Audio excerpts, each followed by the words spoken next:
Okay, good evening. I'd like to welcome everyone. Before we begin, just let me get this on the record. It's now 6 o'clock. It's Tuesday, November 13th, 2018. We're in the CR room of the Community Center. It's a time, date, and place for the scheduled school board meeting of the Carson City School District. Tonight's meeting is going to be in two parts. The first part is going to be a board workshop. Second part is the regular business meeting of the board. With that, we'll begin with a flag salute with Laurel. I pledge allegiance to the flag of the United States of America and to the republic for which it stands, one nation, under God, indivisible, with liberty and justice for all.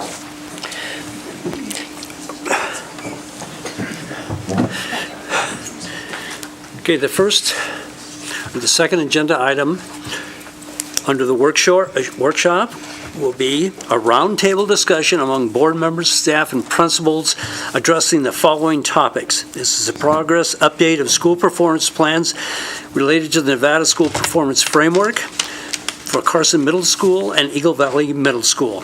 And with that, Sue, I don't know if you want to give a little introduction, and we'll take off. Very short, Susan Kima for the record, very short. The board has all received the Nevada school performance data earlier in the fall regarding all of our schools, and tonight we have both middle schools here to talk to you and with you about what they did with the data that they received in the fall and what they're doing regarding student achievement this year. And so we've got four at the table, and Lee, you're kind of by yourself in Eagle Valley. You can call Brian up if you want. So if you two just want to give an overview then of each one of your schools, what you're doing with the data, like Sue says, and then we have a lot, I have a lot of questions, and I'm sure the board members do also. Okay. Dan Sadler for the record. I also have Shalise Cookshanks, our vice principal, and Shauna Woldridge, our math department chair, with us tonight. So first I would say that when we look at the Nevada School Performance Framework, we see some indicators of success in some areas where we certainly want to grow. When you compare data year to year, you'll see that some things go up, some things go down. We really took the data this year to heart with our school performance plan to really kind of get back to a school improvement model that focuses on what we can do with our students and their learning and their achievement. Within that, we're really breaking down specific gaps in achievement for sub-pops, specifically E, L, and SPED. And you'll see in our school performance plan a heavy focus on literacy for this year, because as we've gotten deeper into this conversation with SBAC, we know that even the math test, there's so much literacy built into understanding the concepts. It's beyond mathematical concepts to be able to pull information out of the reading to make sense of it, and what can you do with that information. So our school performance plan this year is largely focused on a specific math goal, specific reading goal, school-wide literacy, and then just as important, we're supporting student and family efficacy with understanding assessment results and understanding what that achievement looks like. I think as a middle school, we've kind of missed the boat with family engagement on and off throughout the years, and so we're using this as an opportunity to really engage our students and our families in the process so that they understand the importance of assessment, they understand what those results represent, and that they understand a plan to improve moving forward and how we can support that. So that's kind of it in a nutshell. I know you'll have some questions, but I'll let Mr. Conley jump in. I don't know how you guys want to proceed with that. Lee Conley, principal at Eagle Valley Middle School. We parallel a lot with what Dan sees for the needs of improvement in the areas of success at Carson Middle. So we also noticed that our biggest sub-pops that really struggled this last year especially was special education and our English language learners. Although we saw some positive results with the English language learners, but there's still a pretty big area in which to improve on that as well. What I find exciting is that now that we have the structure built for the learner-centered model, we've got the common curriculum built for the most part, the common assessments. We've got use of a data management system, but I'll come back to that a little bit too. We've got those components pretty well in place, even though that's going to be a constant kind of revision of those sorts of things as we continue to adopt new curriculum, and then adapt our assessments and all that. We've got that main structure in place. So now we can get back to utilizing and really focusing on individual subpops. So those subpopulations, again, for us as well, are special ed and ELL, just as Dan is doing over at Carson Middle School. We also really noticed that chronic absenteeism was a real struggle this last year at Eagle Valley. And so we are really focusing on ways to decrease that chronic absenteeism, because we firmly believe if they're in class, they're going to learn a whole lot more. They're not going to miss instruction. There's going to be, that's going to lead to success as well. Along with that goes the family engagement as well. And that's an area where the district has been very good about giving us a support. We share a family engagement coordinator now between our schools, and she's dynamite. Sarah Jennings is her name, if you want to shout out to her and come see what she's doing. But she's been really helping with our family engagement techniques, our functions that we're having monthly at school as well. And so in a nutshell, I won't just go through and babble off where we increased and where we decreased, but through your questioning and all that, we can definitely answer any specific questions that you have. Well, just to begin the discussion, progress reports, where we're going, and it's all for the students. How do we raise the students up so the students can compete on the world stage? Not just in Carson City, but the world stage. And both of, for me, when I look at like the proficiencies in ELA and math, I know neither one of you are happy with those results.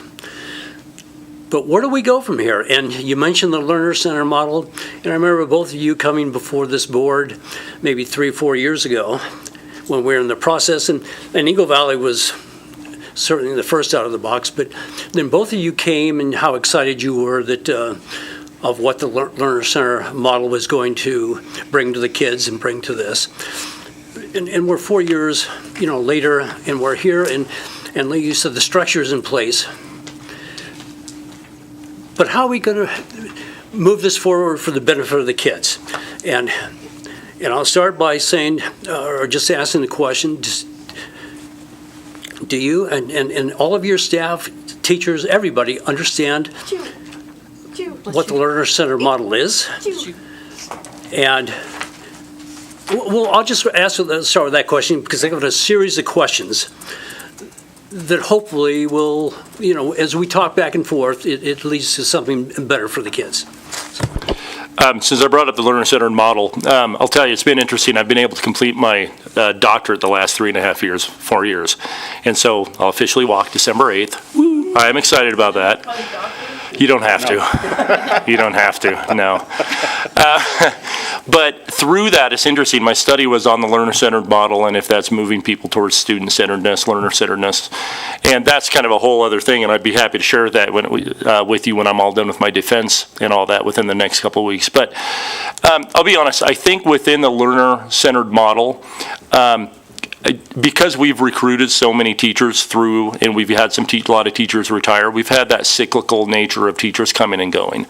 I can tell you that one thing that I have not done a great job on, and looking back, and it's something I need to do much better on, so this is on me, is really talking and training my teachers on what learner-centeredness and what learner-centered model really means. Because I'll be honest, I think we incorporated some really good practices. I think establishing the common curriculum, the assessments, trying to incorporate a data management system are all really good things, but I think we have been so focused on a lot of that for the last 3 years that we didn't necessarily pay enough close attention to exactly what or how the kids were achieving per se, because we were worried about building the system. Again, the system is going to still need revisions, and I think it should, because as curriculum changes, assessments change, the needs of kids change. But I think now that we have got that in place, it's going to allow us to really go back and say, now that we've got all this in place, and for the most part it's built, again, knowing that we still have to refine and revise a little bit, we're going to be able to go back and really focus on now specific components and specific strategies that we're going to be able to utilize with our kids. So I'll let Dan answer as well, but for right now, the learner-centered model, even though it's in place, I think I can at Eagle Valley do a much better job of keeping that discussion going and making sure that people know exactly what that means and what learner-centeredness means. Yeah, I would agree with Lee's statements. One thing to take in consideration there, when we talk about learner-centered model, that's really the culture of learning in Carson City School District. And, we obviously went through that process with Race to the Top and supports and built a good model. We are bringing in a lot of new staff members as well. So every time we bring people in, it's how do we train those people? How do we support them on the back end of things? So that's something that has changed considerably at the middle schools. There's kind of two parts to that. The first part of that, I would say, we're not supporting our teachers the same way we did with implementation specialists. They're still available, but that's much more of an oversight piece for curriculum and assessment, as opposed to really being on campus to facilitate PLC work, have conversations, be in the classrooms visibly. That model has changed considerably. Another thing that I think is an important piece to consider is that when we started with the learner-centered model, we weren't really sure what we were dealing with SBAC. We didn't know what it was going to look like. And we didn't have data for a couple years there when we switched over from CRTs. And so that's something that we're constantly trying to dig deeper on, is what is it how are students going to be assessed? We can look at the standards. We've got a great model. We use our learning guides. We follow through with our curriculum and our assessments, but then when it comes time for SBAC, how does that transition? So that's something that we're constantly looking towards to see what information can we get on SBAC as far as how students are assessed, and then how can we better support our staff so that they're making good instructional decisions to support the students. Well, the SBACs,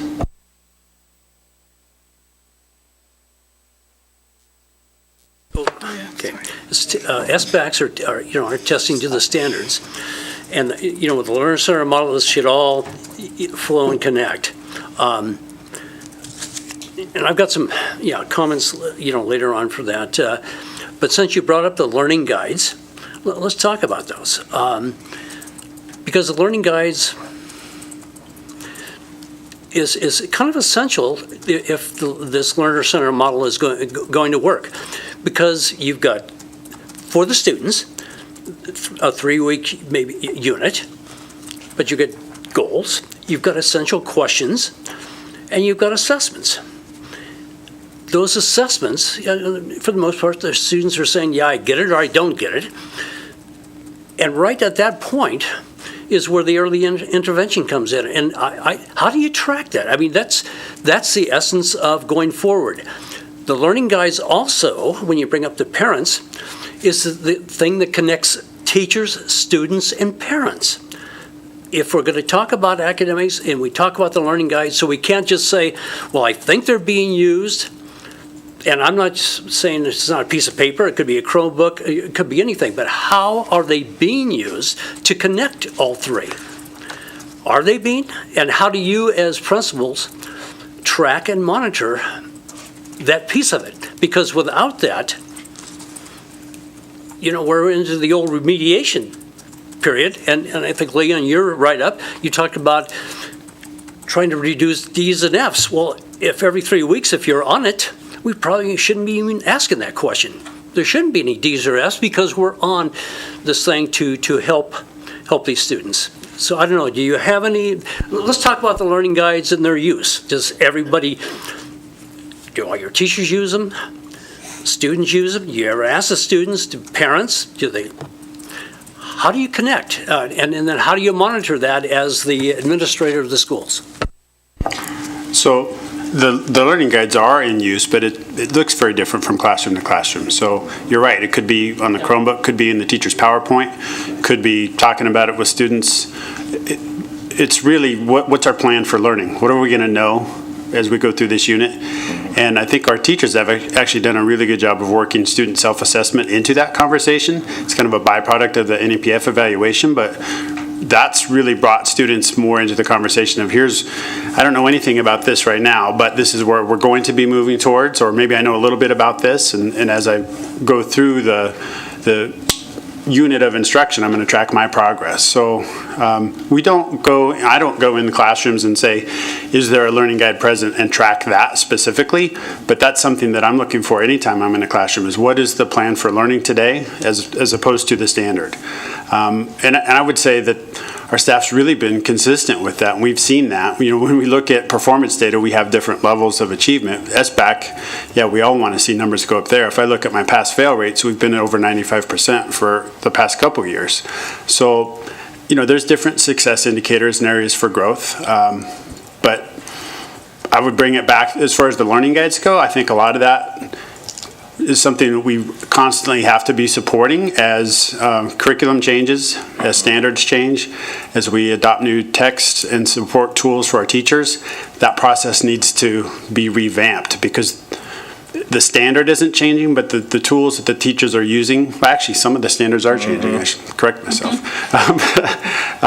So we have to give teachers time to process that. We ask a lot of our teachers and their time. So again, to go back to our former model, we used to pull teachers out. You probably remember conversations about having pull-out days to develop curriculum assessments.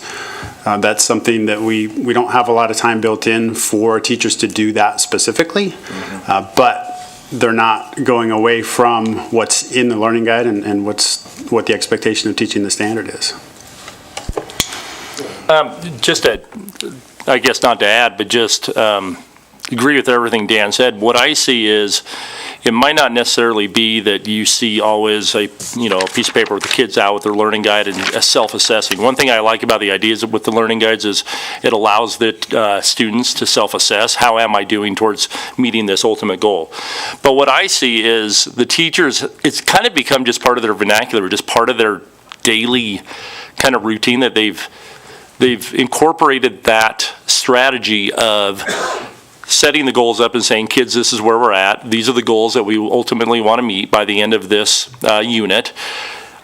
Teachers have maybe not, physically had a learning guide out, but they are now incorporating pretty realistically and consistently opportunities for kids to self-assess. So I think the purposes of the learning guides have been kind of taken in by teachers, and it's become just part of their ordinary way of teaching.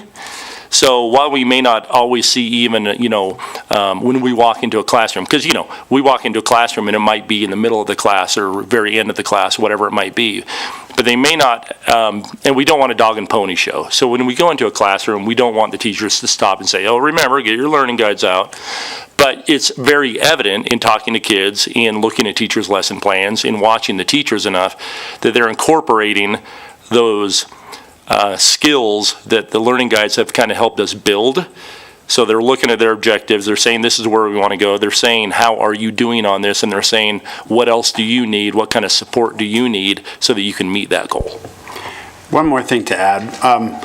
I said we don't go in and check it off and track that data specifically, but going back to the evaluation cycle, the NEPF does have an indicator for students understanding the learning that's taking place, how they're learning and receiving that feedback, which aligns with our learning guides. Mm-hmm. So we do have data on that, and that is part of the conversation. If I'm in a classroom, I love talking to students to see what they're learning, and the question that kind of stumps them sometimes, it really gets them thinking, or I should say it used to really stump them, but they've done much better of explaining, is how are you doing with this right now, and how do you know?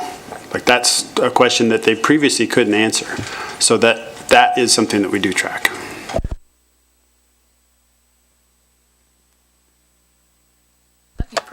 Just didn't go on. But the learning guides are not a standalone tool. The learning guides, those essential questions should relate to the standards. And this is where the SBAC comes in.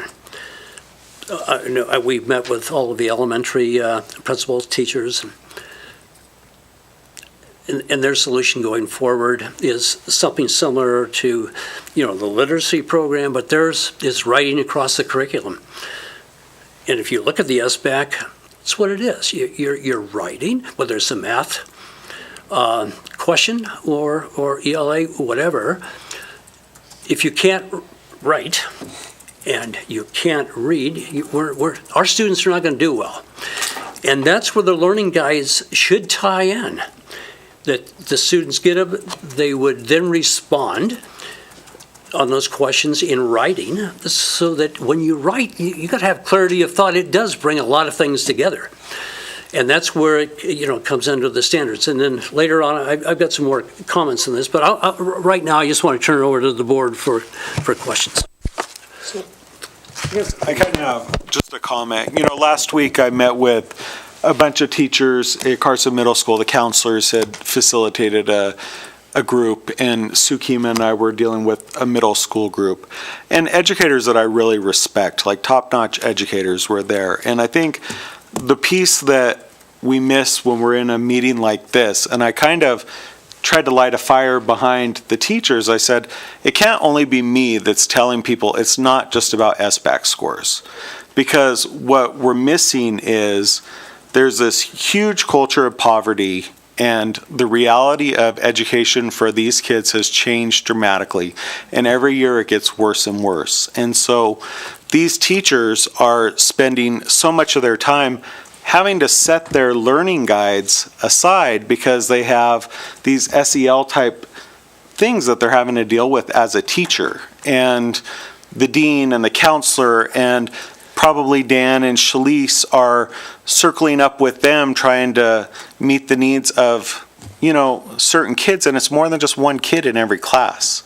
And so I think that we have to really start looking at how are we going to not only support the academics but the mental health of our students. And I think we're doing a disservice because we don't have any of those resources in the elementary level.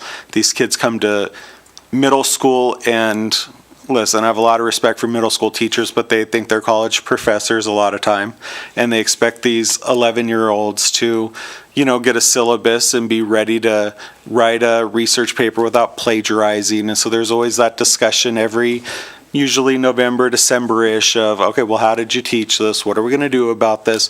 And so there's a lot of support that's needed. And so I think that we as a board need to really recognize that, because we can't just invest everything on our SBAC scores. And I think that part of the discussion we should start looking at, what is our MAP trend data showing us?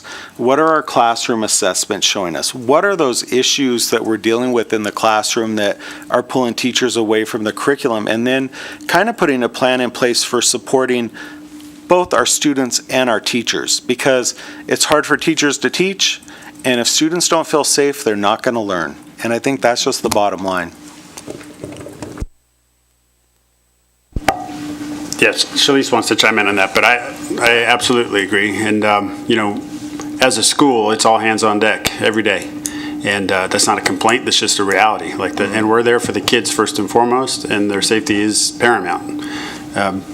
Whatever that level of safety is, it's very different from student to student. And so that is our prime responsibility, is supporting that. And I'll always support that over our PLC because it's the priority, but we've got to do both. So, yeah. Shalise? Could you talk a little bit about how you work as a team to support students, their mental health at either of your schools? My name is Shalise Crookshanks. For the record, I haven't spoke yet. I was just going to comment, thank you, Mr. Walker, for bringing that up, because it is the whole child that we're dealing with. And we're very much in tune with that. And actually, our third goal in our plan here deals with creating the environment where students feel safe, they want to learn, they're ready to learn, and they're motivated to learn. Because if any of you guys have taken an SBAC test or watched our children take an SBAC test, it's a long process, and so we want to really work in that area. The way that we are able to support these students, and I'll just speak about Carson Middle School, and if Lee would like to outline his structure, that'd be good as well. But so there's Dan and I as the principal and the vice principal, and then we have 2 deans, and we have shifted our support system into what we call the intervention office. And this office is run predominantly by the 2 deans. There's an administrative support staff person there as well. And we have 2 full-time social workers, which we're very grateful for. That's been a tremendous support that the board and the district has granted us, and it's made a great impact in our school environment. And then, on top of that, I have my school resource officer, and I have my counselors that filter through there. They help with a lot of the issues in the classroom, maybe student-to-teacher issues, like they'll try and help resolve with strategies and things like that, and also a lot of parent outreach, parent conferences. And so really and truly working with the students that you're speaking of, not including any of my special ed or my parapros or any of my behavior personnel. At any given time, we've got 5 to 7 people there working with those students. Now, the deans also carry additional administrative responsibilities, observations, teacher evaluations. They manage different elements of the school as well, and one of them runs our entire special ed department. So that's a little bit about how we're structured to try and diversify and to reach out and to adjust and to meet the kids where they're at and where they're coming to us, so that we can get them ready to learn.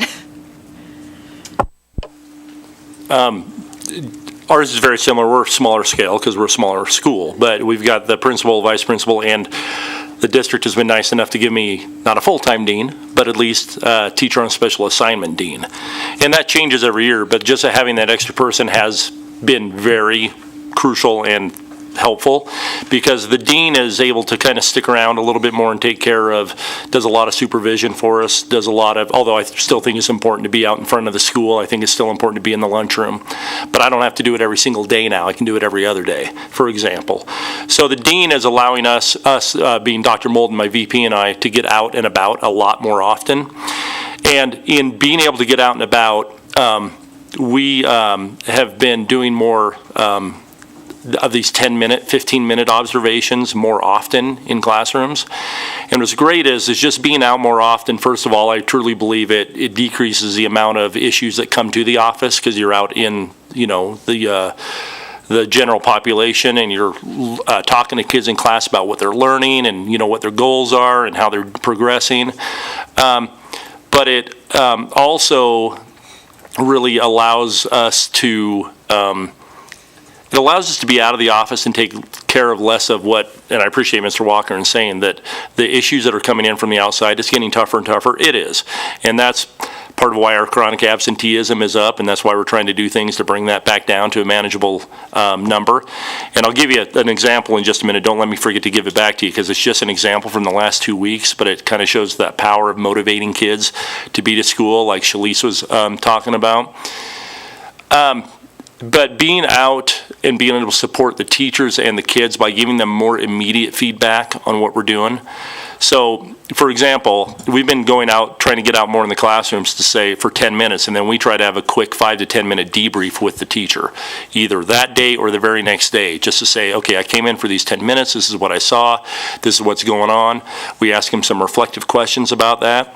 And I've had teachers say already, you guys coming in for shorter amounts of time as compared to like a formal observation, which is, 45 minutes, the entire class time.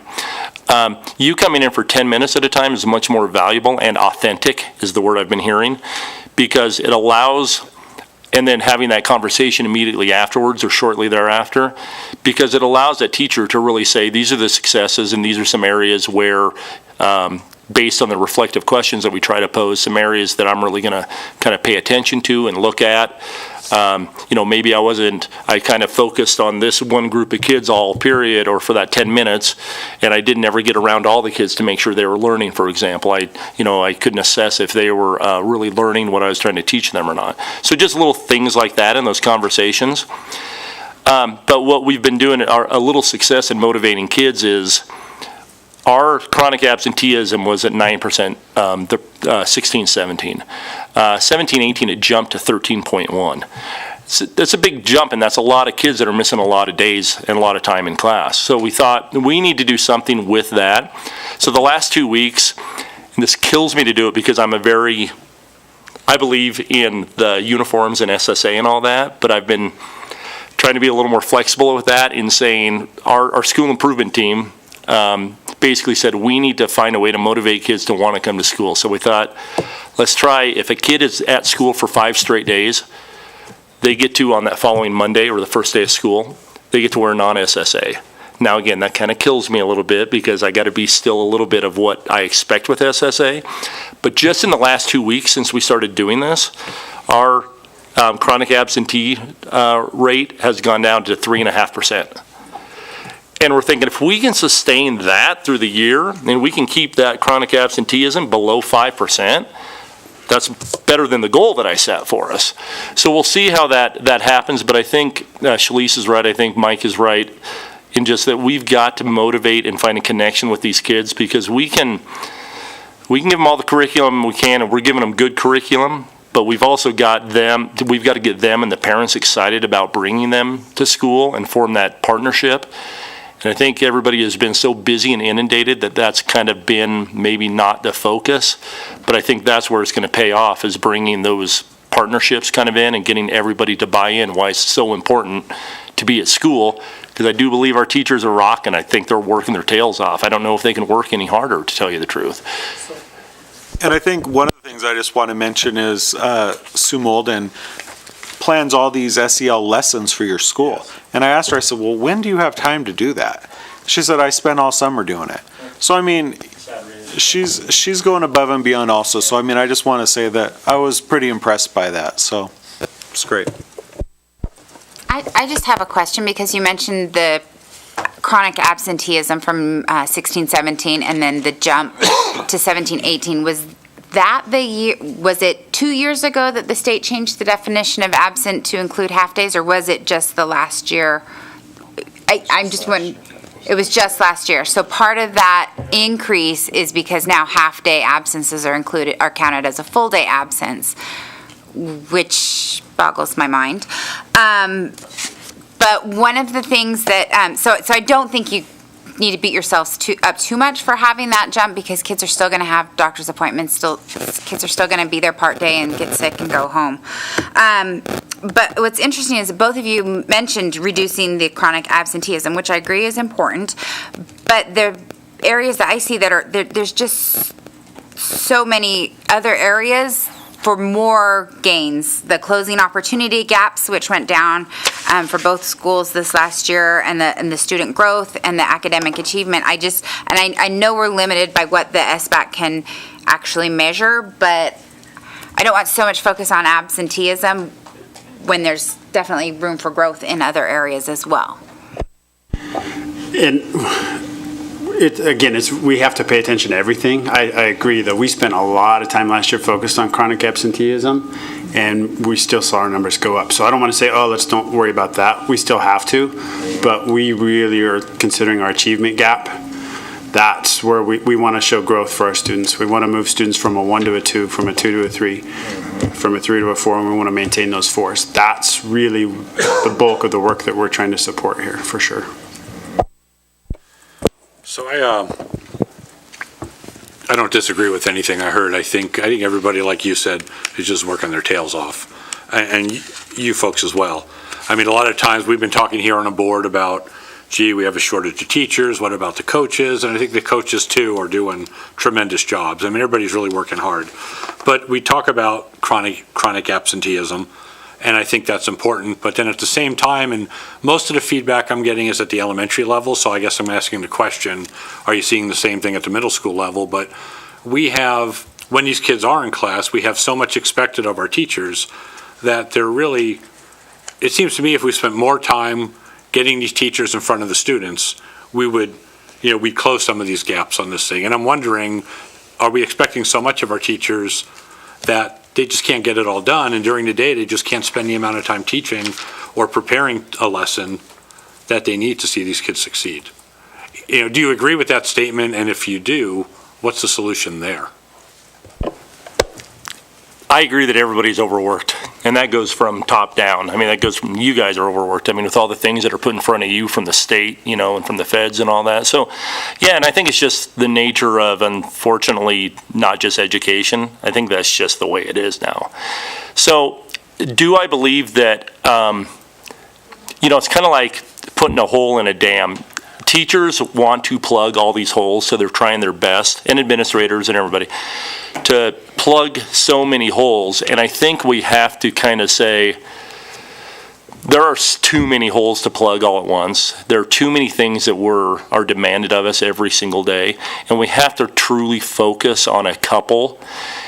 And I think if you focus on a couple, you're going to start seeing success in those, and that will start becoming kind of more of their routine again. I think it's just a matter of making a team plan and working together. Everybody's trying their best individually, but I think, again, I can say that I can improve as a principal in bringing people together on maybe focusing on certain things. We're trying to fine-tune or pinpoint what those things are that we need to do, but I think Ms. Crossman also nailed it. I think there are specific areas where we really do need to focus more on now. For us right now, based on our results, it's definitely ELA, English, when it comes to the big, core. Now, it's not just all about math and English, though. But within English, that affects, if kids can't read, if they can't write, like Ron was saying earlier, they're going to have trouble in science and social studies. So something that I think is, that I've seen, I've witnessed it, that we have been really pushing the last year or so is incorporating more writing, more higher level responding to within science with claims and reasoning and evidence, within social studies with DBQs, really explaining, the kids having to explain what their thinking is. So I think if we as a school can focus on those higher level skills like that and support each other in doing that, because English is going to support across the board. Even within math, there's so much more reading and writing in math now, and our kids are struggling. I'll be honest, I think it's because they haven't had that pressure on them, and things are different now. But I also believe that starting at the elementary schools, because they're doing those things and the kids are learning, I really do believe that even though we've had to raise our expectations, and to me, we're asking these kids to do more than we've ever asked them to do, they're gonna struggle for a while. But in the meantime, we just can't say, oh, it'll be okay in a couple years, right? Because we can't depend on that. So that's where we're really looking at, like, the state literacy plan to help focus us on what we can do where it comes to the reading, because that's where most of our needs are based on SBAC. And as Mike said, that's only one source of data. We're gonna look at MAP, we're gonna look at our achievement levels, we're going to look at our number of kids that are passing or failing and all that. But there is no one magic anything, and if we say we're only going to concentrate on this one thing, there's too many other things that are going to fall off the edge. So I don't know. Do I wish there was less to do for everybody? I do, but I don't think we can just say we're going to work on these and forget about those and ignore them. We've still got to keep our fingers as much as we can on all those holes. And that's a really big answer, but there is no one or two things that we can do. We've got to do about 10 or 20 things. I would just add that I think if you ask the teachers that, they would say, yes, absolutely, there's too much on the plate, and we need to take some things off. I also think that we're in a system that's time-bound. Everything's based on time, even the standards. When you're in 8th grade, you should be learning this, and by the end of the year, you'll be able to do this. But the reality is we're dealing with humans, and trying to support their needs looks a little bit different, and they don't all move at the same rate of speed. But our system isn't set up to support that necessarily. So I think one of the things we're trying to do is say, hey, one of the things we do have, like at Carson Middle School, all of our teachers have a common PLC time to be able to really look at their students as a grade level as opposed to just my students, so that we can better support the needs of the students with the time that we do have. So teachers have been really receptive to that. The other thing is literacy is a conversation we've been having on campus for a couple years. I think we've all identified that our students need to write more, they need to read more. Comprehension is critical for being able to perform well on any assessment. So doing the Nevada Middle School Literacy Assessment with the full staff wasn't a matter of, hey, maybe this will get buy-in. It was like, yes, finally we're going to move forward with some things that are really going to support some of the content that I'm teaching. There's always a caution of saying, okay, now here's another thing I got to do. So even with focusing on literacy, we're going to be asking our teachers to support some strategies in their class that aren't specifically content related, but they're going to be intertwined within the content. So I'm confident that that's going to assist with student performance. That's going to bring them up, but it's a matter of, again, getting the time to work with our teachers. We're thankful to have the early release days because that's the time we're going to use to develop our staff in that conversation. And that's one thing I was just going to say is the ERDs, honestly, the number that we have, I think are pretty, well, they're valuable, but I think they're the number that we don't have too many, we don't have not enough. I think where we're at is pretty good because it allows Dan to work on his stuff at CMS on certain days, allows me to do my own site things. But then we also have those days where and I think it's very important that our campuses still get together once in a while, or that we're getting together as an entire middle school cohort and looking at technology, how we use technology and incorporate technology into the classroom. And so, the ERDs have been a real valuable time for us to get out of just those PLCs, like just social studies meeting, because there's just not enough time. It's allowed us to get together as entire grade levels, for example. It's going to allow us, and we've got a plan for the entire year for 7th grade to speak with 8th grade so we can look at vertical alignment and the changes that are going on with curriculum and that sort of thing. So that planning time, and to plan, that goes from planning a lesson plan to planning entire units to planning out your entire year vertically, horizontally. I think that's all very valuable. And any time in the district, and you guys have been really good about approving that planning time.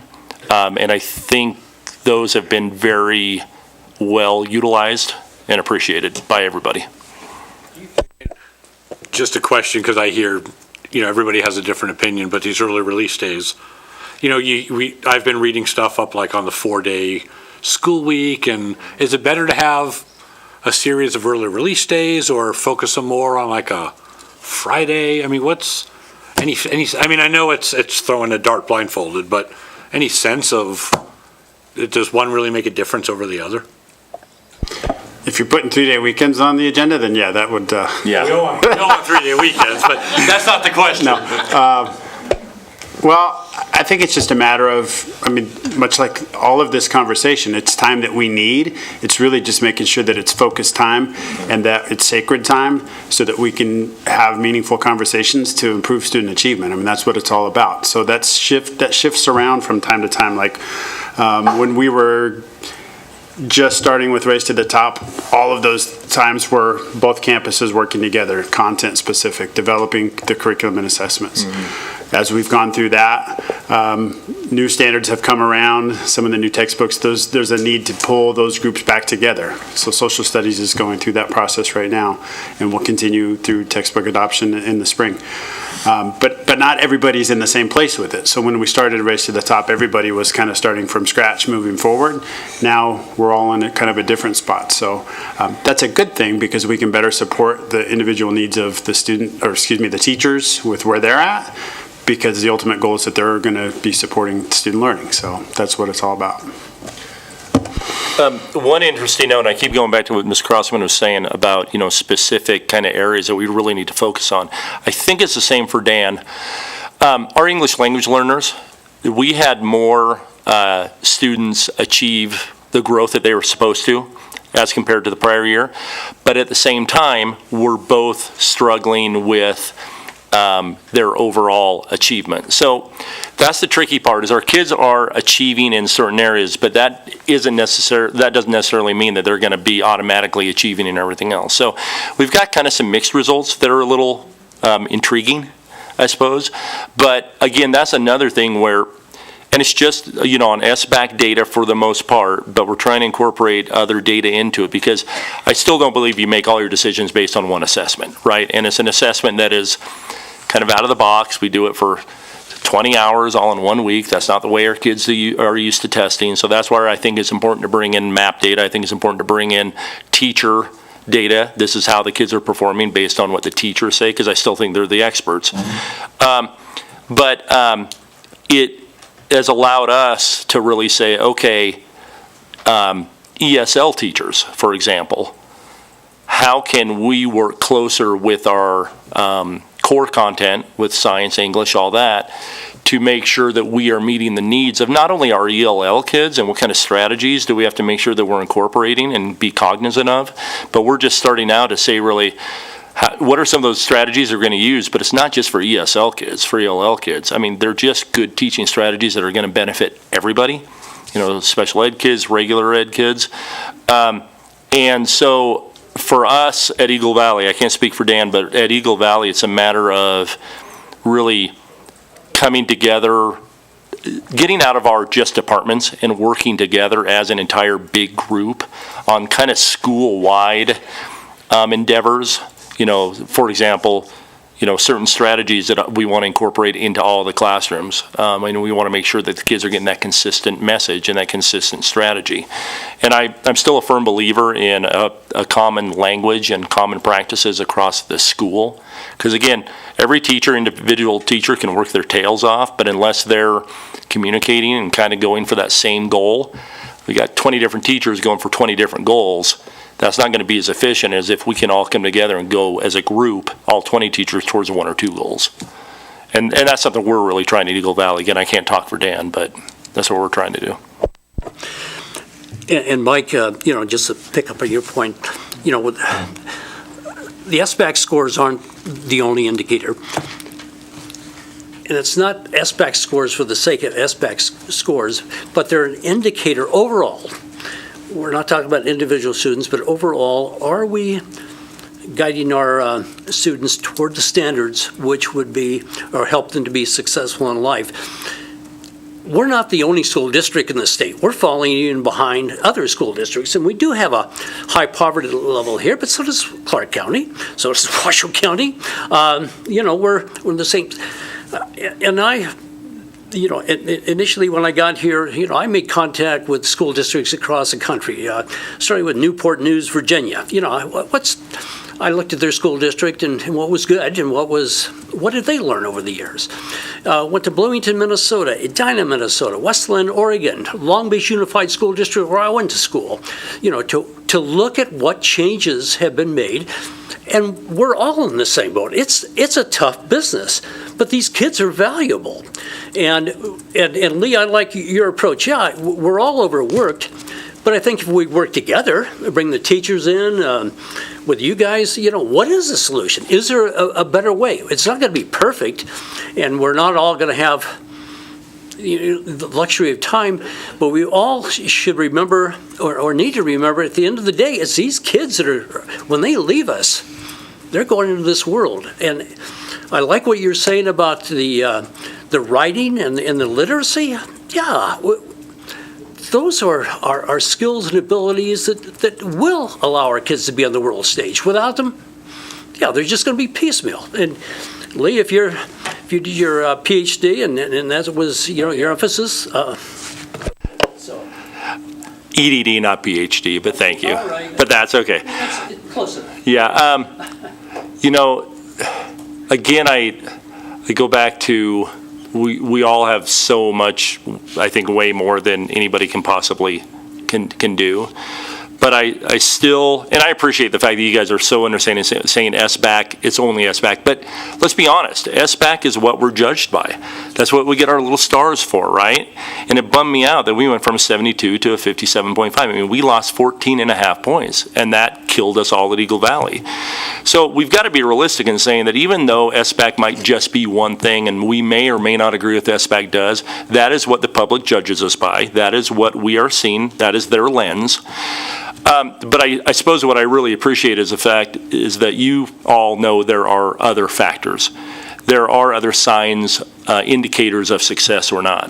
There is the MAP data. And Dan and I, and along with the help of Mrs. Kima, have been really looking at trying to incorporate and bringing MAP back and really trying to utilize the MAP data a lot more, because that's going to show growth. And what's great about that is a kid takes the MAP in the fall, and even if you don't do the winter, then you just do the spring, those kids can really see what the growth is. We've been using MAP data when it comes to like our IEPs with our special ed population, and I don't know what's going on with special ed over-identification, but I mean, we went from 43 years ago to 120 kids in special education. There's something there that we really have to look at in my mind as to how these kids are becoming classified as special ed, and I do think the parents are becoming a little more knowledgeable on what it takes, and they know the supports that special education can afford a child. But that's been a challenge right there, but it can't be an excuse. So I think using the PLCs, and I know Dan and I are both trying to get back to, again, now that we have the structure built to utilize PLCs and to really use those times as more data time, let's look specifically at what kids are doing. Let's look specifically about what things we can do based on how our kids are doing, based on benchmarks, formative assessments, teacher input, MAP data, even SBAC, even though it's a one-time thing and it's not even for your current kids. We can still use this data. So I think that's the big picture is, again, going back to what you just said, Ron, is getting together and looking at all sorts of different data and then trying to make sure that we're doing a school-wide team approach as much as possible without putting more work on, but by kind of fine-tuning what we're doing to actually maybe reduce a little bit of the stress and work. Because our teachers will work their tail off, but I do believe that stress is a huge factor and it's not a positive thing. So if we can help reduce that a little bit, I think that's going to help as well. Before you go, I'd like to hear from the head of the math department. I want to hear what's your assessment of what's happening with math and as it relates to the SBAC scores or any scores. So Shauna Woldridge, I haven't spoken yet. So we went through and did some more analysis within the SBAC scores. We started with some information from RPDP with the whole math department across campus and did some work looking at our students last year, looking at our students this year, and trying to see some commonalities. At CMS, we're going a little bit deeper in that analysis, and we're looking at our groups of students and trying to find some ways to support our struggling students, the students that are scoring below proficiency, as well as trying to still grow our higher students. What we're finding is that the claims and procedures, or concepts and procedures, which is claim 1 of the SBAC, is something that we are low in for our non-proficient students. So we're starting to look at some ways to support the content as well as the procedures that students are having to do within SBAC. I really like SBAC. I think it's a good data point in and moving our curriculum forward. The questions that they ask for the math are really high-level questions. The types of different responses forces students to look at patterns and look at some ways to kind of judge information and come up with a response to it. And the way that it has moved our learning guides and our common assessments forward is something that has been really positive over the last few years that I have been here. But I still think there's more work to do. So we've just started this process. We're just starting to analyze it a little bit more. One of our 7th grade teachers was looking at his data, and what he saw was that the students that are the lowest are not our special ed students, but they are something else that we're trying to figure out how to support those students that are not getting additional supports within our own classroom without providing or without making our teachers do a ton of additional work. So trying to find ways to support those students. And it's something that we did in our school performance plan at CMS, is putting in some ways to do some interventions with students within our own classroom that support that SBAC data and try to grow that forward.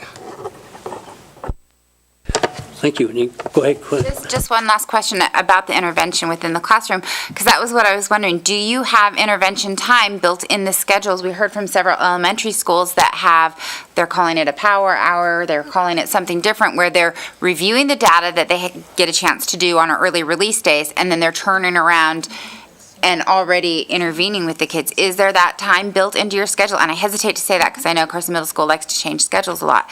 But, is that something that's built in there? Because I don't think they have Encore as much this year as they have in the past. How is that working at each site? So we actually added instructional minutes to classes, but went to a 7-class rotation this year. So we added 60 minutes every 2 weeks from where we were minute-wise last year. We don't have specific pull-out intervention classes. We've tried with that in the past with limited success. More so when we were taking CRTs and we knew specifically what was going to be on there, and we kind of did a mad dash before testing and tried to support students that way. It's really not the right way to go about it. You know, we want to really make sure that we're building achievement within the students and identifying what their needs are. So teachers do have that time to plan, and I think we're really having good conversations on campus how we can better support students with interventions. But we don't take away elective options from students and put them in an intervention class. That's something we've done in the past with limited success, and it really was dependent upon parental approval and support of that as well. But we're trying to incorporate more of what we're doing into some of our other classes and electives, like a lot of the STEM offerings that we brought on board this year with Project Lead the Way are supporting math and literacy concepts as well. So it's not a specific intervention as it would be like with Shauna working with a group of students, but it's there and it's new for us, so it's a good thing for kids.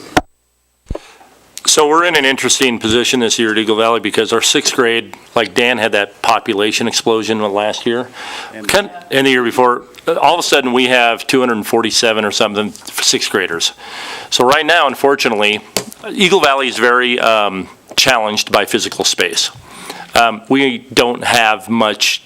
If Mr. Stokes came in today and said, Conley, I need, after Thanksgiving, 3 extra classrooms, I could be very creative, maybe make some people a little bit angry, with having to swap up some things, but I could squeeze out 3 more physical classrooms at our school, and that's it. So right now, unfortunately, in 6th grade, we've got some classes at 35, and that's about 7 more than I try to focus on. I try to keep them around 28, no more than 30. So that's a challenge, but even with the high numbers, we are next year, and a lot of this, we're not going to change a schedule mid-year.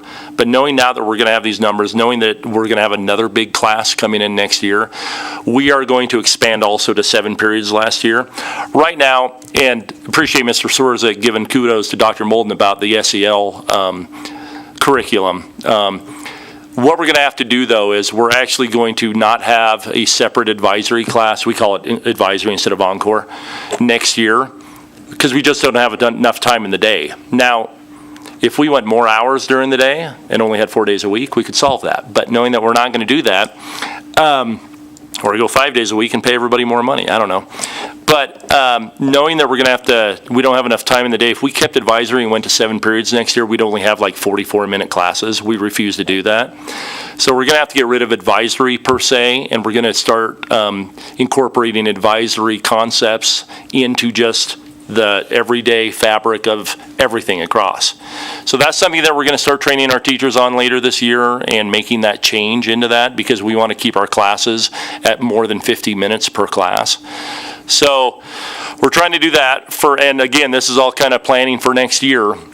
been talking to Mr. Stokes about how we're going to expand the size and make Eagle Valley, take some of the maybe rezone, knowing that rezoning possibly is going to be looking at down the road, knowing that we're going to have a lot of, who knows, a lot of population coming in, knowing that we're going to try to get more people over at Eagle Valley, knowing that we're going to somehow try to find or build more physical space.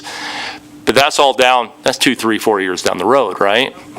I mean, at the prices things are nowadays, who knows if it'll ever happen realistically. But my teachers just this year, because we wanted to do something now to support these kids that are struggling, we have some intervention classes in place right now for those struggling kids.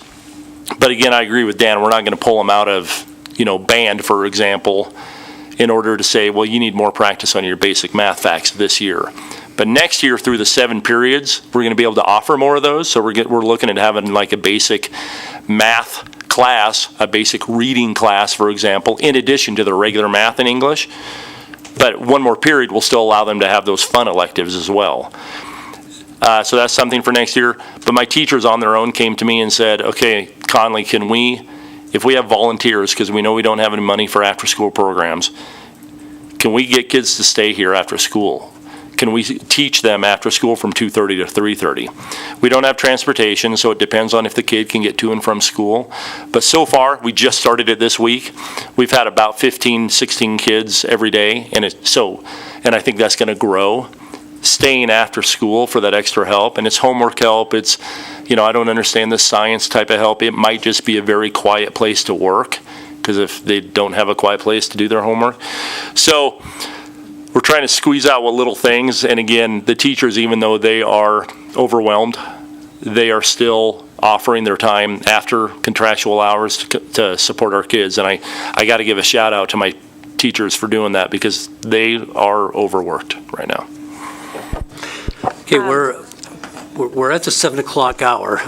We're at the end. I'd like to extend my appreciation for all of you coming here, and this won't be just a one and done conversation. We'll follow up because there'll be questions on your success in the literacy and writing programs going forward.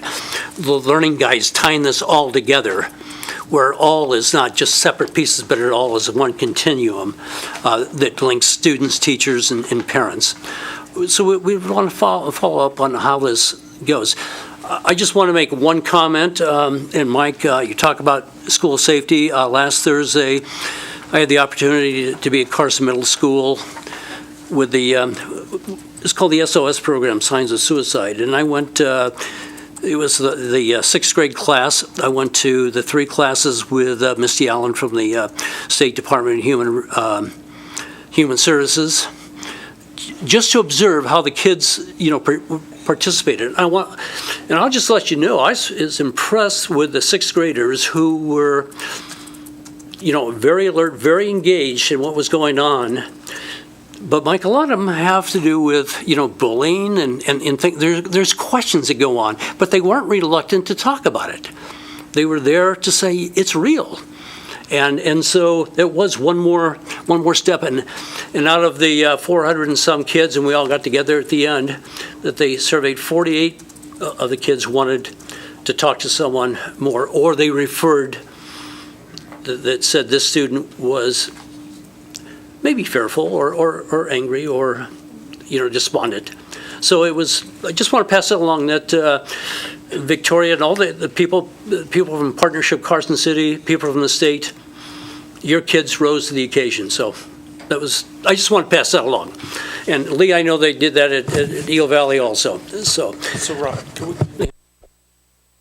And I think that we just need to say thank you to you and your staff, and then all the teachers. We know how hard they're working, and we know how hard it is to move that needle. And so it's a thankless job, but we appreciate the teachers. We know how hard they're working, and we stand behind them. And so I just want to make sure that we convey that in addition to all the questions we're peppering you guys with. We don't mind questions, because honestly, I can speak for Dan. I think we know that you really do understand it and you support us. But at the same time, we appreciate the questions and the push, because it allows us to kind of, push ourselves a little bit more as well. So thank you for the time and honestly for the very positive support. thank you.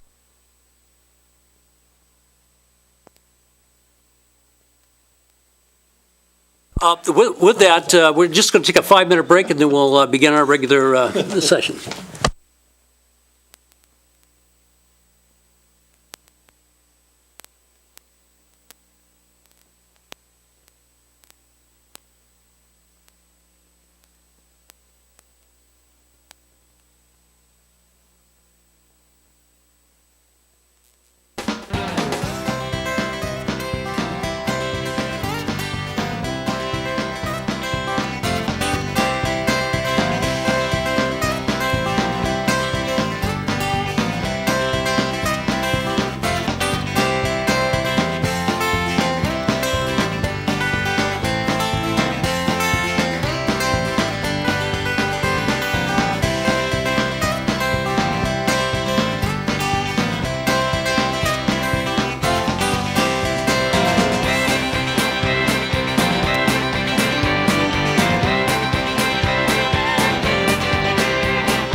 Okay, we'll now reconvene the school board meeting. And it's now 7:10, and we're going to call the regularly scheduled board meeting to order.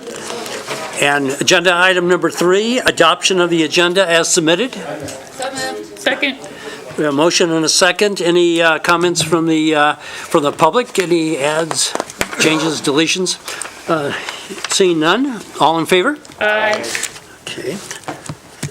Agenda item number 4, which is superintendent's report, and Mr. Stokes. Thank you, President Swerzik, members of the board. You know, we are fortunate to have high-end people who work in our school district, and from teachers to bus drivers, we are very fortunate. In fact, I received an email today from a parent who gave kudos to one of our bus drivers, saying that his actions prevented a serious injury from occurring. And it was her hope that we are able to recognize folks when they are caught doing their job extremely well. And we're very fortunate in our school district. And one of the things that I wanted to say tonight, not only to the trustees but to our community as well, is that people have spent their time and their considerable talents in helping the school district, and I'd like to make some recognitions, I guess, to individuals who are here who have helped us be recognized for the good work that's being done in our school district. This little award was presented, and it is a Bronze Spike Award for our public relations and communications plan. Since hiring Mr. Dan Davis, we have really put out a number of great stories and a lot of information about the good things that are going on in the school district.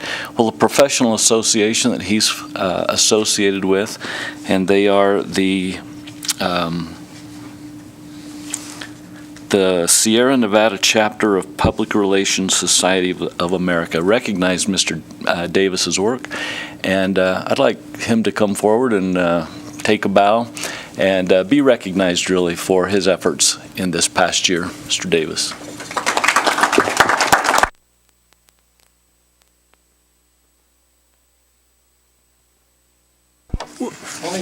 Well, tell us a little bit about the award and what it entails.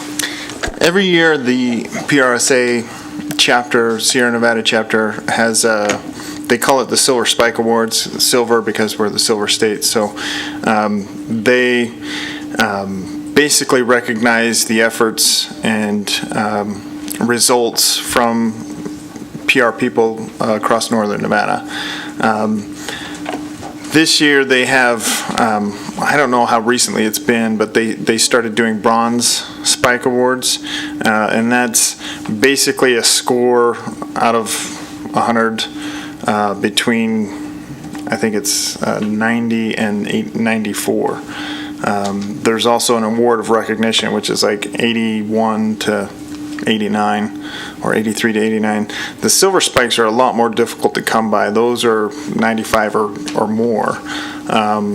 And so there's really few recognitions that come. I think there's a total of, I don't recall exactly the number, but it was 24 or something, maybe a few more, but it's something that we just kind of gear up for every year, and if we feel like we have a pretty good case to make, then we submit it, and it's a lot of time and effort. If anyone's ever entered for an award process, it takes a lot of time and effort. Well, and if I can add, because I went to the awards ceremony, the Sierra Nevada chapter, all of the award nominations are sent to a third-party chapter. So they were reviewed by a chapter in Wisconsin.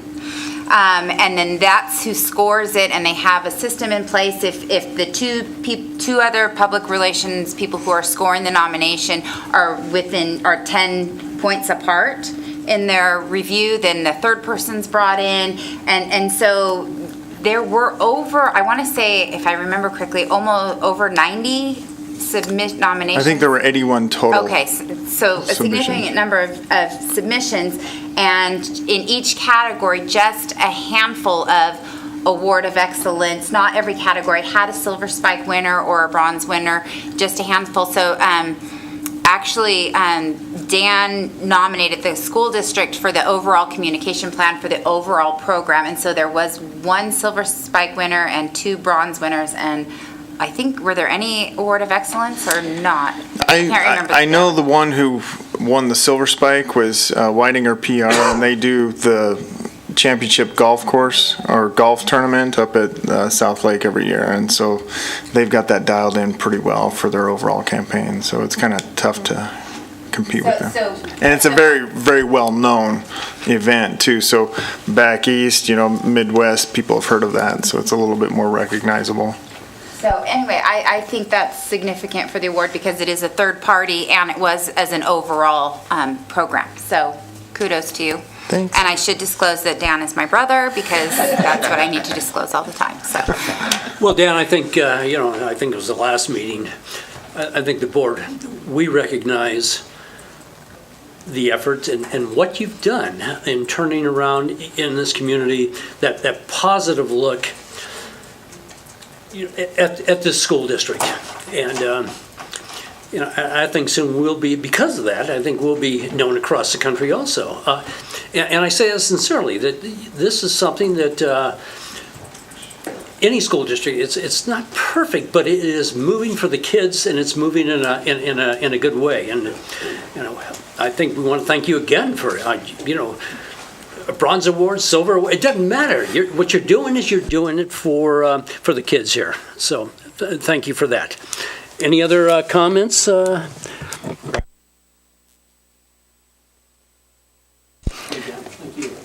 Mr. Davis has been with us about a year and a half and obviously has positioned us nicely for moving into the future. Thank you, Mr. Davis. Next, I would like to let the trustees know that Mr. Mark Cornick and Mr. A.J. Fueling, through their combined efforts, they were working to provide the school district with additional recognition, and this one was from the Northern Nevada Development Authority, which gave special recognition of excellence in sustainability practices. Of course, we know that I think that's Mr. Cornick's middle name, Mark Sustainability Cornick, and he has really put us on the map in terms of an organization, a school district. Mark, thank you. We're known across the state for our efforts and certainly recognized in this manner and in others. So, Mark, I'd like you to come forward and take a little bow if you would.